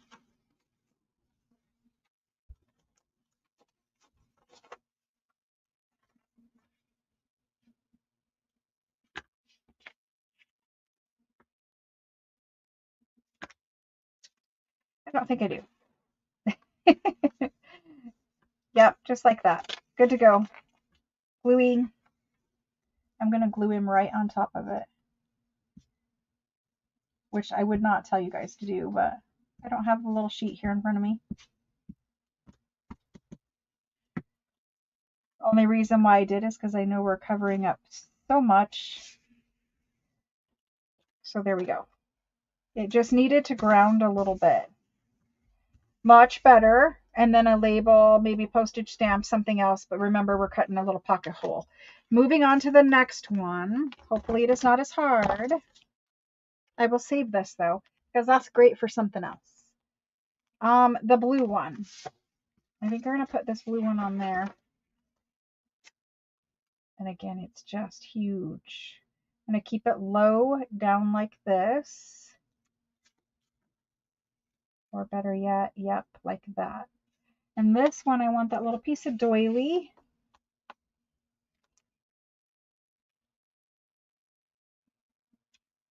I think. Maybe not. No, we're not. We're just doing it. Okay. We have text and we have handwriting. So the only other thing we would add here is music if we wanted something. Whoop. That's all right. We will repair him. And yeah, I did leave a little bit overhanging. Don't worry about it. I'm going to cut it off here in just a minute and we're going to add lace eventually anyway. So there's this one. It's overhanging here. It's overhanging here. Don't stress about it. It's just where it needed to fit. And then we're going to do thumb hole notch and we can come in and do a little bit of music or a little label or something, but I'm thinking just a little tiny strip of music. Even music coming from the side, even if it covers up a little bit of the flower, that's okay too. So there's that. I have this for something later. I just stick them to my mat because my mat is pretty much non-stick. But let's kind of finish some of these off. Oh, the sticker book. It's this sticker book. Yep. The Botanist Sticker Anthology. It's on Amazon. I think they were like $16, $17 or something when I bought them. But there is a lot in there. And I put 2 pages of this book in every kit. Just so everyone would have some images in case they did not already have the book or whatever. So we do have a gigantic pile that we didn't finish or do or anything. But we also have the fairy book. So we're going to look at that fairy book. We're going to pull some images out. And we're going to work on a few of those. And then I'm going to wrap all of this stuff up here. What time is it? Yep. We're getting there. I'm trying to organize this so I can see what I have. Pull for fairy journals. We have this much left, which is still quite a bit, but we do have a gigantic pile over here that's started at least. The fairy book. We need some fairy images for the little things we have left. This was a good page to open to. Yes, it was. We can rip a couple of these guys out carefully. Here we go. So we can use blue and purple from here. Put a tag and a pocket. I think this one can go on a pocket. This one can go on a tag. There is a big pink one, but we're going to cut into her. What else can we pull? We have this long tag. We have some skinny little journal cards. This one. And these. Okay. These are too small. These are the right size. I think, yeah, it's too big. So the rectangles are out because they're too big. So now I'm just looking for the individual fairy images. Like, I don't love this, so I don't mind cutting into it for these fairies. That would be fine. There is a page here. Again, it's Christmassy. I don't mind cutting into that. So I'm going to pull both of those and we can cut those fairies out. There's a page of fairies.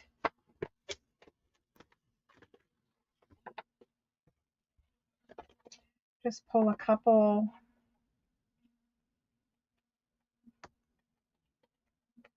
I see there's lots more in there. Okay, let me have this yellow one. It goes nice with the colors we already have. Ooh, almost.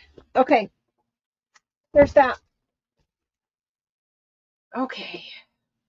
The prices of Amazon stuff varies by location, so the price that you guys see it at maybe different than the price it is for that person.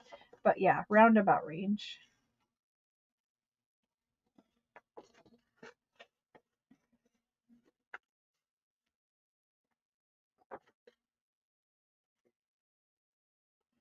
I'm going to just quickly cut this, and then I can cut off the excess. Plus, I'm not sure that we need them, but I want them somewhere.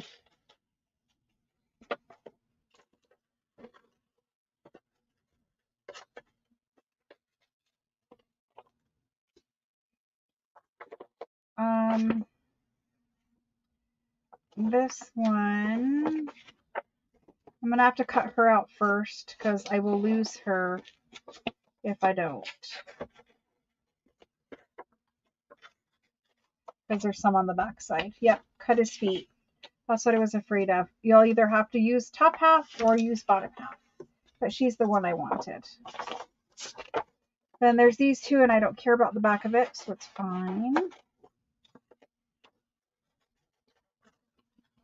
From there, I would do some antique cabinet card photo people and regular, you know, like Tim Holtz ephemera can be in this journal. I don't want it to be too very heavy. There's that one. That's trash. That one still has an image on it, and this one's trash. I really like this paper. And I'll take both of those.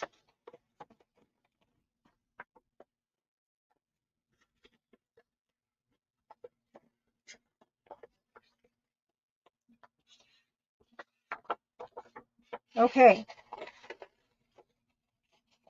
I think these are more tag and journal card size, but we will look for some that are pockets.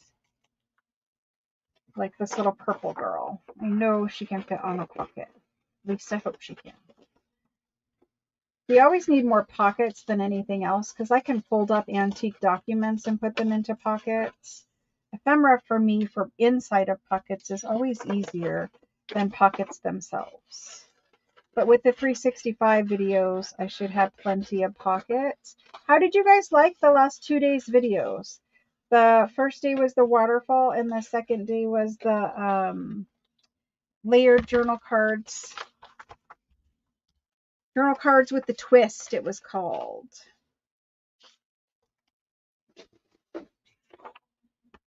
going to save that page for just a minute. Yeah, I want her on there for a pocket. She's going to go on there for a pocket. We'll layer her up. I would love to get this lady on here, but her flowers are too tall. I don't know if that could be edited or what, but she's a nice color for that one. He barely fits, but I really would like these to be pockets.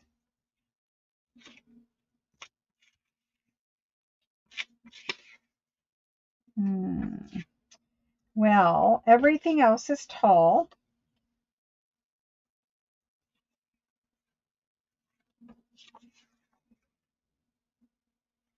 You could make them smaller, but I don't like them smaller. So, that being said, let's see what we can work with for journal cards.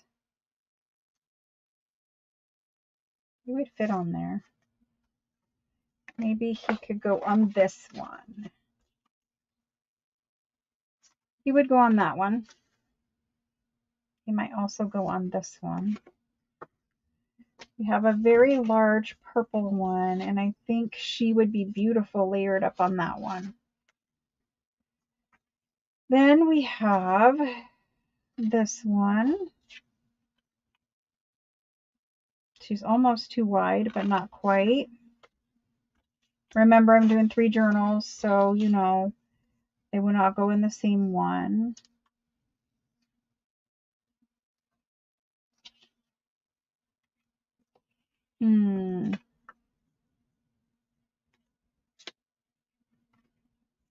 We're down to these. This is a very tall tag, and this one is a very tall fairy, but not quite big enough, I don't think, for that tag. This one is a bigger image, but not tall enough. That one, she'd have to stand on something to make her work. She's not out of the running for that, but she'd have to stand on something for sure. I've already tried that one on there. Maybe this guy on here.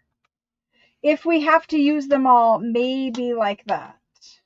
And I didn't make any of these pockets, so let's just not. We'll save those for pockets because I don't have the right fairy for the job. Does that make sense? Even that one. I will save these. We'll use them for something else later, but this is our pile. So we have all of this unfinished. No big deal to have unfinished. I'm happy. We have a lot of little journal cards and things we can make. So what I do is I assemble everything from largest to smallest, just the way my brain works. And then I rubber band it together and let it flatten out overnight. So this is unfinished. We have a large tag, some pockets, couple pockets, about 4 journal cards, and some small tags here. So there's that. No big deal. We'll finish them later. We were never going to make all of that in one setting anyway. And then, you liked them? You liked them? Cool. You guys like the waterfall a lot, but not so much the fabric one, which surprised me. The little fabric flippy journal card. It really surprised me because I thought you guys were going to like that one. It's funny because in your head, when you make a video, you think that, okay, yeah, your people, they like this style or whatever. And, it just goes to show you that you can never, you really don't know. You can never guess what people are going to like and what people aren't going to like because for whatever reason, it changes, or I don't know. You think a video is going to be recommended by YouTube based off of what similar videos have done in the past. Not the same idea, but something similar. And it's always surprising to me. I have found that on days that I do lives, you guys watch the videos a lot less. And that is weighing on my brain, to be honest. It's like, well, maybe you should just not do a video those days then, because, you guys have limited amount of time. Not everybody has like all day to sit there and watch videos and stuff. So maybe we shouldn't do a video on the day that we do a live because it's just too much content. Like it's asking too much of your time. And I know sometimes the videos, they get watched later, but I'm just wondering if it's too much. Like you guys are just tired of seeing me. If you see me in the morning, you're just tired of seeing me by the time the evening comes around. And it doesn't hurt my feelings. I'm just joking about it. But I just wonder, is there a better way? So I'm thinking about that. But then I wouldn't do my 365 in 1 year. I want to do the 365 in 1 year because I'd like to do something different next year. But we'll see. It's all a work in progress. Every day is a work in progress. So I think this paper would be better with the cutter piece. It's kind of thick and these scissors have glue all over them. Yeah, it's a little too thick for these. We'll get cutter bees for the rest.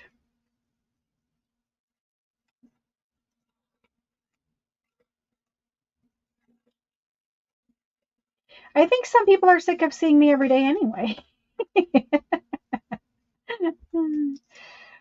Okay, there's the rough cut of her. And then we could use the marker to blend her in and maybe put some doily back behind her. I think doily would be great. So let's plan on that. This one I just want to fussy cut quickly. I know a lot of you guys do. I'm not saying you guys don't. I'm just saying in general, when you look at the stats, because YouTube will give you stats, they'll tell you. And in general, every day that I do a live, the video that, oh, much better. The video that I put out that day gets less views on days that I have lives. And it doesn't matter the content. I've been doing videos long enough. It doesn't matter what the subject is of the video that day. It's just consistently every Tuesday. And I realize it's a lot of time, so I get it. But just consistently every Tuesday and every Friday. It doesn't matter the video you do. the content, the view, whatever is low. So I'm just curious if there's a better way of doing it.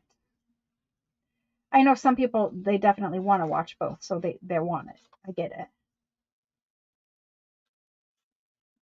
But when I have a day of low views, just the way that the YouTube metrics works, when you have a day of low views, it also makes the next couple of days lower because they don't push the video out and recommend it to as many people because you just had a low viewed video.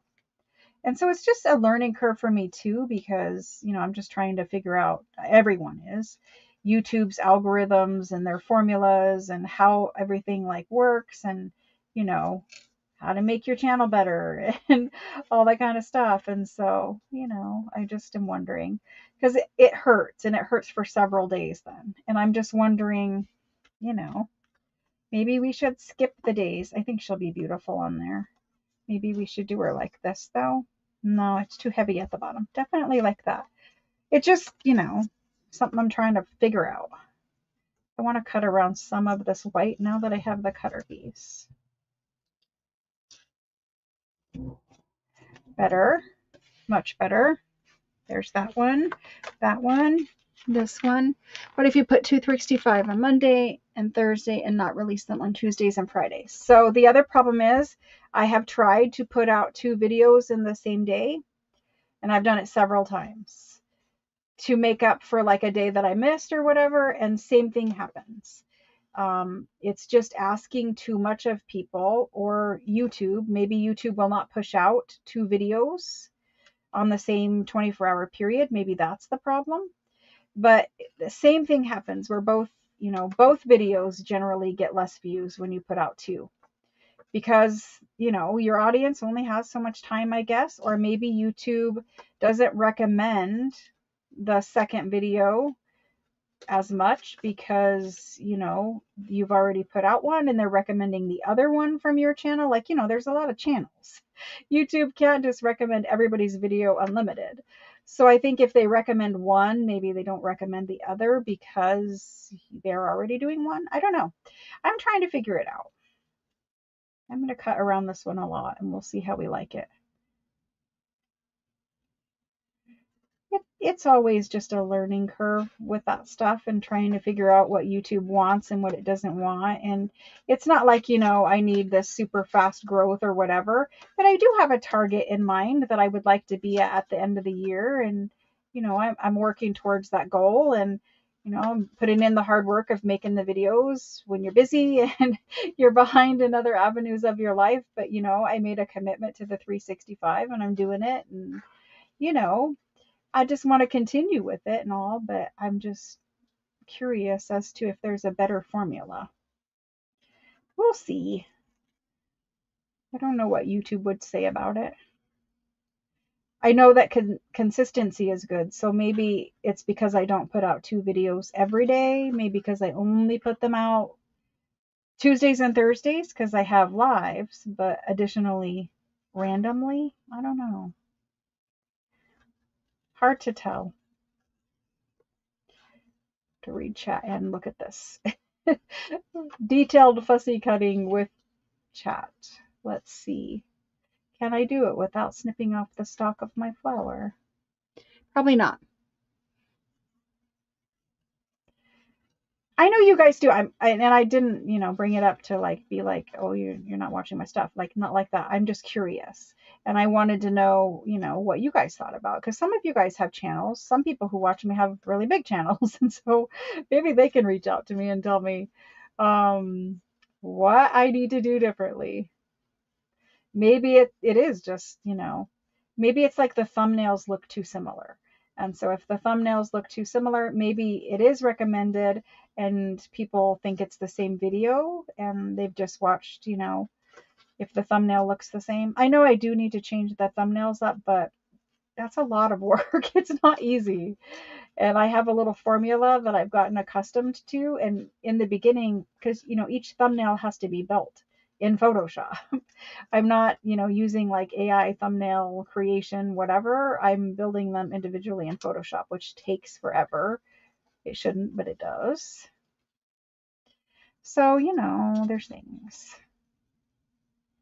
Maybe I need to do something different with thumbnails. All of it would probably help. Anyway, I finally got that one cut out. And then we'll use marker and we'll get that guy on. So he's cute. Okay. Last but not least, little girl, you're the last one I'm fussy cutting. I'll read your chat here in just a second. I don't want to cut her leg off. Okay. Canva. I don't really like Canva.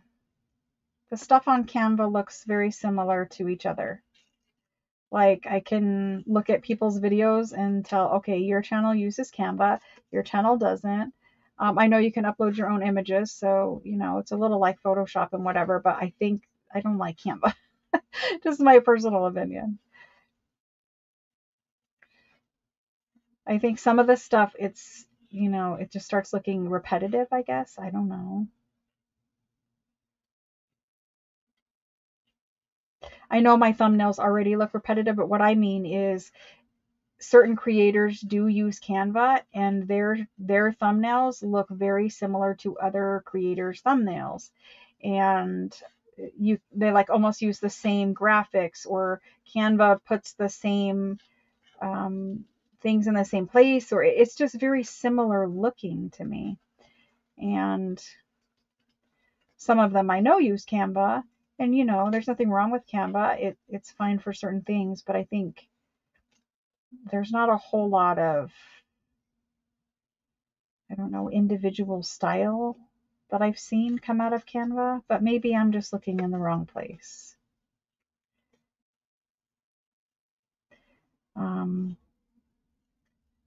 I think within, some people's channels, they use like AI to write their titles and stuff, and their titles, they don't really have anything to do or much to do with their videos. And I don't know if the AI YouTube video title writing comes from Canva or not. I don't know. Maybe Canva doesn't do that. Maybe that's some other program they're using, like ChatGPT or something.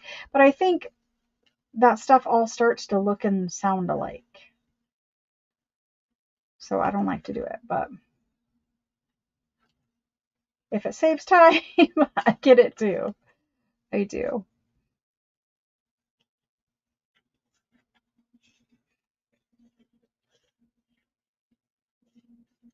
Goodness, fiddly, fiddly.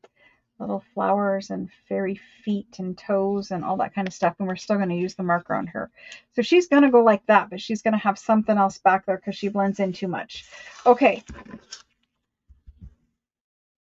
There's that. My cutter is now in the way of my trash can. Goodness.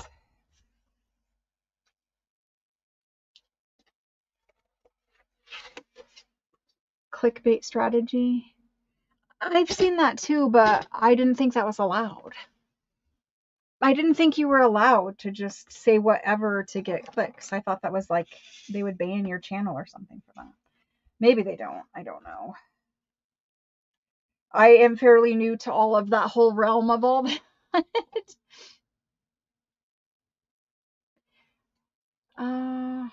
So some people use that formula. I see. Recognizable. Yes, that's what I'm looking. That's the word I was looking for.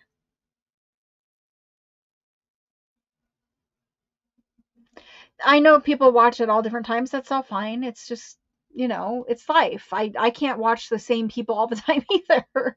I totally get it.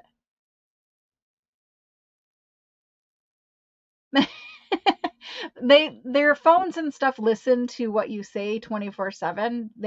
They just do. They literally listen to all of your electronics, listen to you. And so my son and I will be talking about something, and just you promise yourself that your phone is listening to yourself, and when you turn on your TV and you look at YouTube will recommend you videos about what you were just speaking about. If you say, oh, my refrigerator broke, and you're talking to your husband about getting a new refrigerator, you turn on YouTube and there's refrigerator ads. How it all connects together and whatever, I don't even want to think about, but I do know it happens, and it's just the way it works. So this is what I'm going to do with these, but I am going to layer up some things behind them, and I will show you guys them, I guess, when we get done, because we're already 4 hours in and we do need to start wrapping up.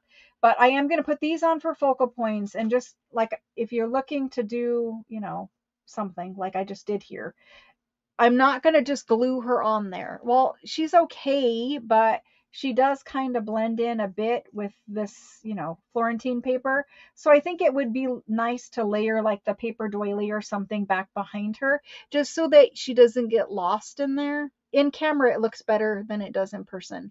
In person, it looks like this, and she's a little blendy.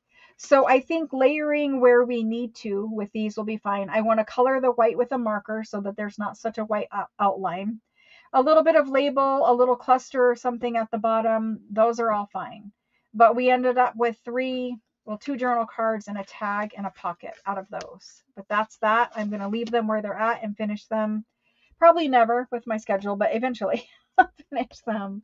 This little lady, same thing. We're going to layer her up and put something back behind there. Just a little something back behind here probably, and a little label here, maybe. She's got to have something else back there. This guy here we talked about, thumb hole notch, inking around it, little strip of something off in this section, obviously cut off the overhang bits. We talked about this one too. We'll cut this little bit off. We'll do a label back here, thumb hole notch, maybe a postage stamp or something like that. We did these 3 gigantic flower tags. I love them. They are big, bold, and beautiful. Labels, something for them to ground on. I don't like floating flowers or floating focal points in general, but just a little something down here. You could also add postage stamp or something if you need to, but simple, cute, and I do love them. I don't know why things look so white when I hold them down there, but they're really quite, like this one is really quite stunning in real life. It doesn't it doesn't show it. Anyway, so we have 3 tags and 2 pockets from the floral book. From these, we talked about I need to print them smaller because they're just ever so slightly too big. There's 2 print settings for this size, and these ones are just ever so slightly too big. But once I get them shrunk down a tiny bit so you can see some of the border, I don't want this back there, they'll be fine. So that's those 2. Again, once I get them on here, specifically if you look at this one, once I get them on here and shrunk down, there will be a place down here for a little cluster label washi tape with something on top of the washi tape, like putting a number or a label and then washi tape under it, but just something in this corner. And then for her, you'll probably come in from this way over here. You could do over here, but there's that. We had a fairy on this one, and I think she was this way. I think that looks about right. So she's a pocket. And just again, a little doily will probably be all that she gets as a pocket. And this one is a little journal card, and I think it's super sweet. I'll just add a little something right there. Very predictable, but that is what it is. Okay, so we have half done ephemera of this much. Then the things we actually did complete, we made all of our master boards, and we did these. We did these 3 tags, very simple, not complete, but little label. I could do little label here just because it's kind of a weird little cutoff. Little label, little label. This one, I don't even think you need anything other than a little glue because it's not stuck right there, but that's about it. There's 3 little tags. Then we did these journal cards. Again, a little label. I told you guys I'm just going to have to make my own labels because I cannot I cannot find the right label for the right journal every time. So I'm just going to make some labels, I think. But we made some cute journal cards. These could also be pockets or tucks. But that's what we made. This, we did 3 master boards, and basically, I mean, yes, it will take time to finish those, but not much. They're laid out. They just need quick little layer, everything inked around. And in 4 hours, you have more than enough ephemera for the start of 3 journals. The rest of the ephemera we will do in the 365 videos in the mornings, or in the, I guess, in every day. I can't say mornings anymore because I've gotten away from doing them in the morning just out of, I have to get up and I have to use my energy to pack and do the hard physical things before I do, like, sitting down and crafting. But I will try to get back on that 3 a.m. that 3 a.m. that 3 a.m. schedule of getting those videos in my time. It rolls out at 3 a.m. That's the time to release my videos so that you guys can watch them whenever you have coffee in the morning. But yeah, I'll try to get back on that schedule. I know a lot of you guys like to watch the, I'm switching the camera back around, but I know a lot of you guys like to have coffee and watch the, sorry, I forget to turn the light off behind me and then it glares in your face. There it is. Okay. Much better without it glaring in your face. So I'll get back on that 3 a.m. schedule eventually. It probably won't be every single day, but I will try. Yeah, I had to disconnect some of that stuff too way back when because people could like hack into it and whatever. I didn't have it happen, but we're all saying good night, Karen. I hope you have a good night. So, guys, happy Mother's Day. I hope that you guys do something fabulous and fun. And I hope that at a minimum, you get a phone call from your children. I hope that if they're close by or you're close by, that you guys can hang out, spend some time together. I know not everyone is a mother. I know that, this day can be also sad for people. So just kind of keep that in mind too. Like, think of the friends who maybe they had fertility issues and they never had children, and so maybe today that Mother's Day is hard for them. Maybe people lost children. Just kind of keep that in mind too. Like, Mother's Day is super happy for people who are mothers and who are happy to celebrate it. But for some people, maybe they didn't have a good relationship with their mother and it's like, kind of a bad day or whatever. Just kind of keep that stuff in mind too. But I hope that for everyone who celebrates, have a good Mother's Day. I hope you do all the things that you want to do. I already told you I'll be doing the Italian paper orders. So that's what Mother's Day is this year for me. It's okay. I get to play with pretty paper, or not play, but I get to touch and wrap and pack pretty paper. So that's okay too. Thank you guys for hanging out with me. Coffee and Kate. So many of you guys tell me to do that. I appreciate that. So thanks for hanging out with me. I will be here Tuesday with a live sale. It'll be all French stuff. It's all new stuff coming in now. So for the foreseeable future, it will be all new stuff. I will bring the school books with the handwriting. There are some of the purple ones sitting over there. I'll pull a couple of those so that you guys can get some purple handwriting too. And I don't know what else. Oh, invoicing and packing and shipping live sale orders from the previous 2-week cycle. Remember, we are on a 2-week cycle, meaning next Tuesday when I sell, that's week 1. Then we'll do another Tuesday sale, that's week 2. And then everything packs and ships the following week. So we just finished a 2-week cycle, and everything that you bought during that 2 weeks is packing and shipping next week. Italian paper will hopefully most of it be done before Sunday, but it will at least get done Sunday, Monday, Tuesday, possibly for some of you, range. Just understand that I'm working on it. I'm definitely working, and I'm definitely trying to get caught up. If I cannot get caught up, we are going to sacrifice a kit next time, just because a kit is why I am behind now. And so if it comes to continuing to be behind, we will have to sacrifice a journal kit so that we can get caught up and stay caught up.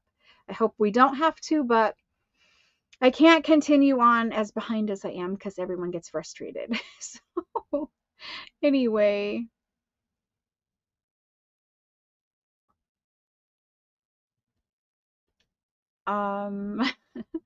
Okay. Well, I hope you guys have a great weekend, and I hope that you guys enjoy your Mother's Day if you're celebrating. And I'll see you guys on Tuesday. I have to laugh because I have to laugh. Anyway, does anyone have any question for me before I leave? Because it is easier just to address it quick if you guys have a question for me. And thank you for saying that, but not all of you are fine. Some of you are not fine, and that makes me sad. So anyway, I am working very hard to get that caught up. Anybody with question? Diana, you're going to let me, hopefully you're still here, and you're hopefully going to let me know Monday if anything is resolved with your kit. Otherwise, I need to send you another one. I'm good. I am good. I make sure I sleep at least 5 or 6 hours. We're good. Okay, I don't see questions coming in, so I think we're gonna call it a night. Thanks, guys. We'll see you again soon. Bye, guys.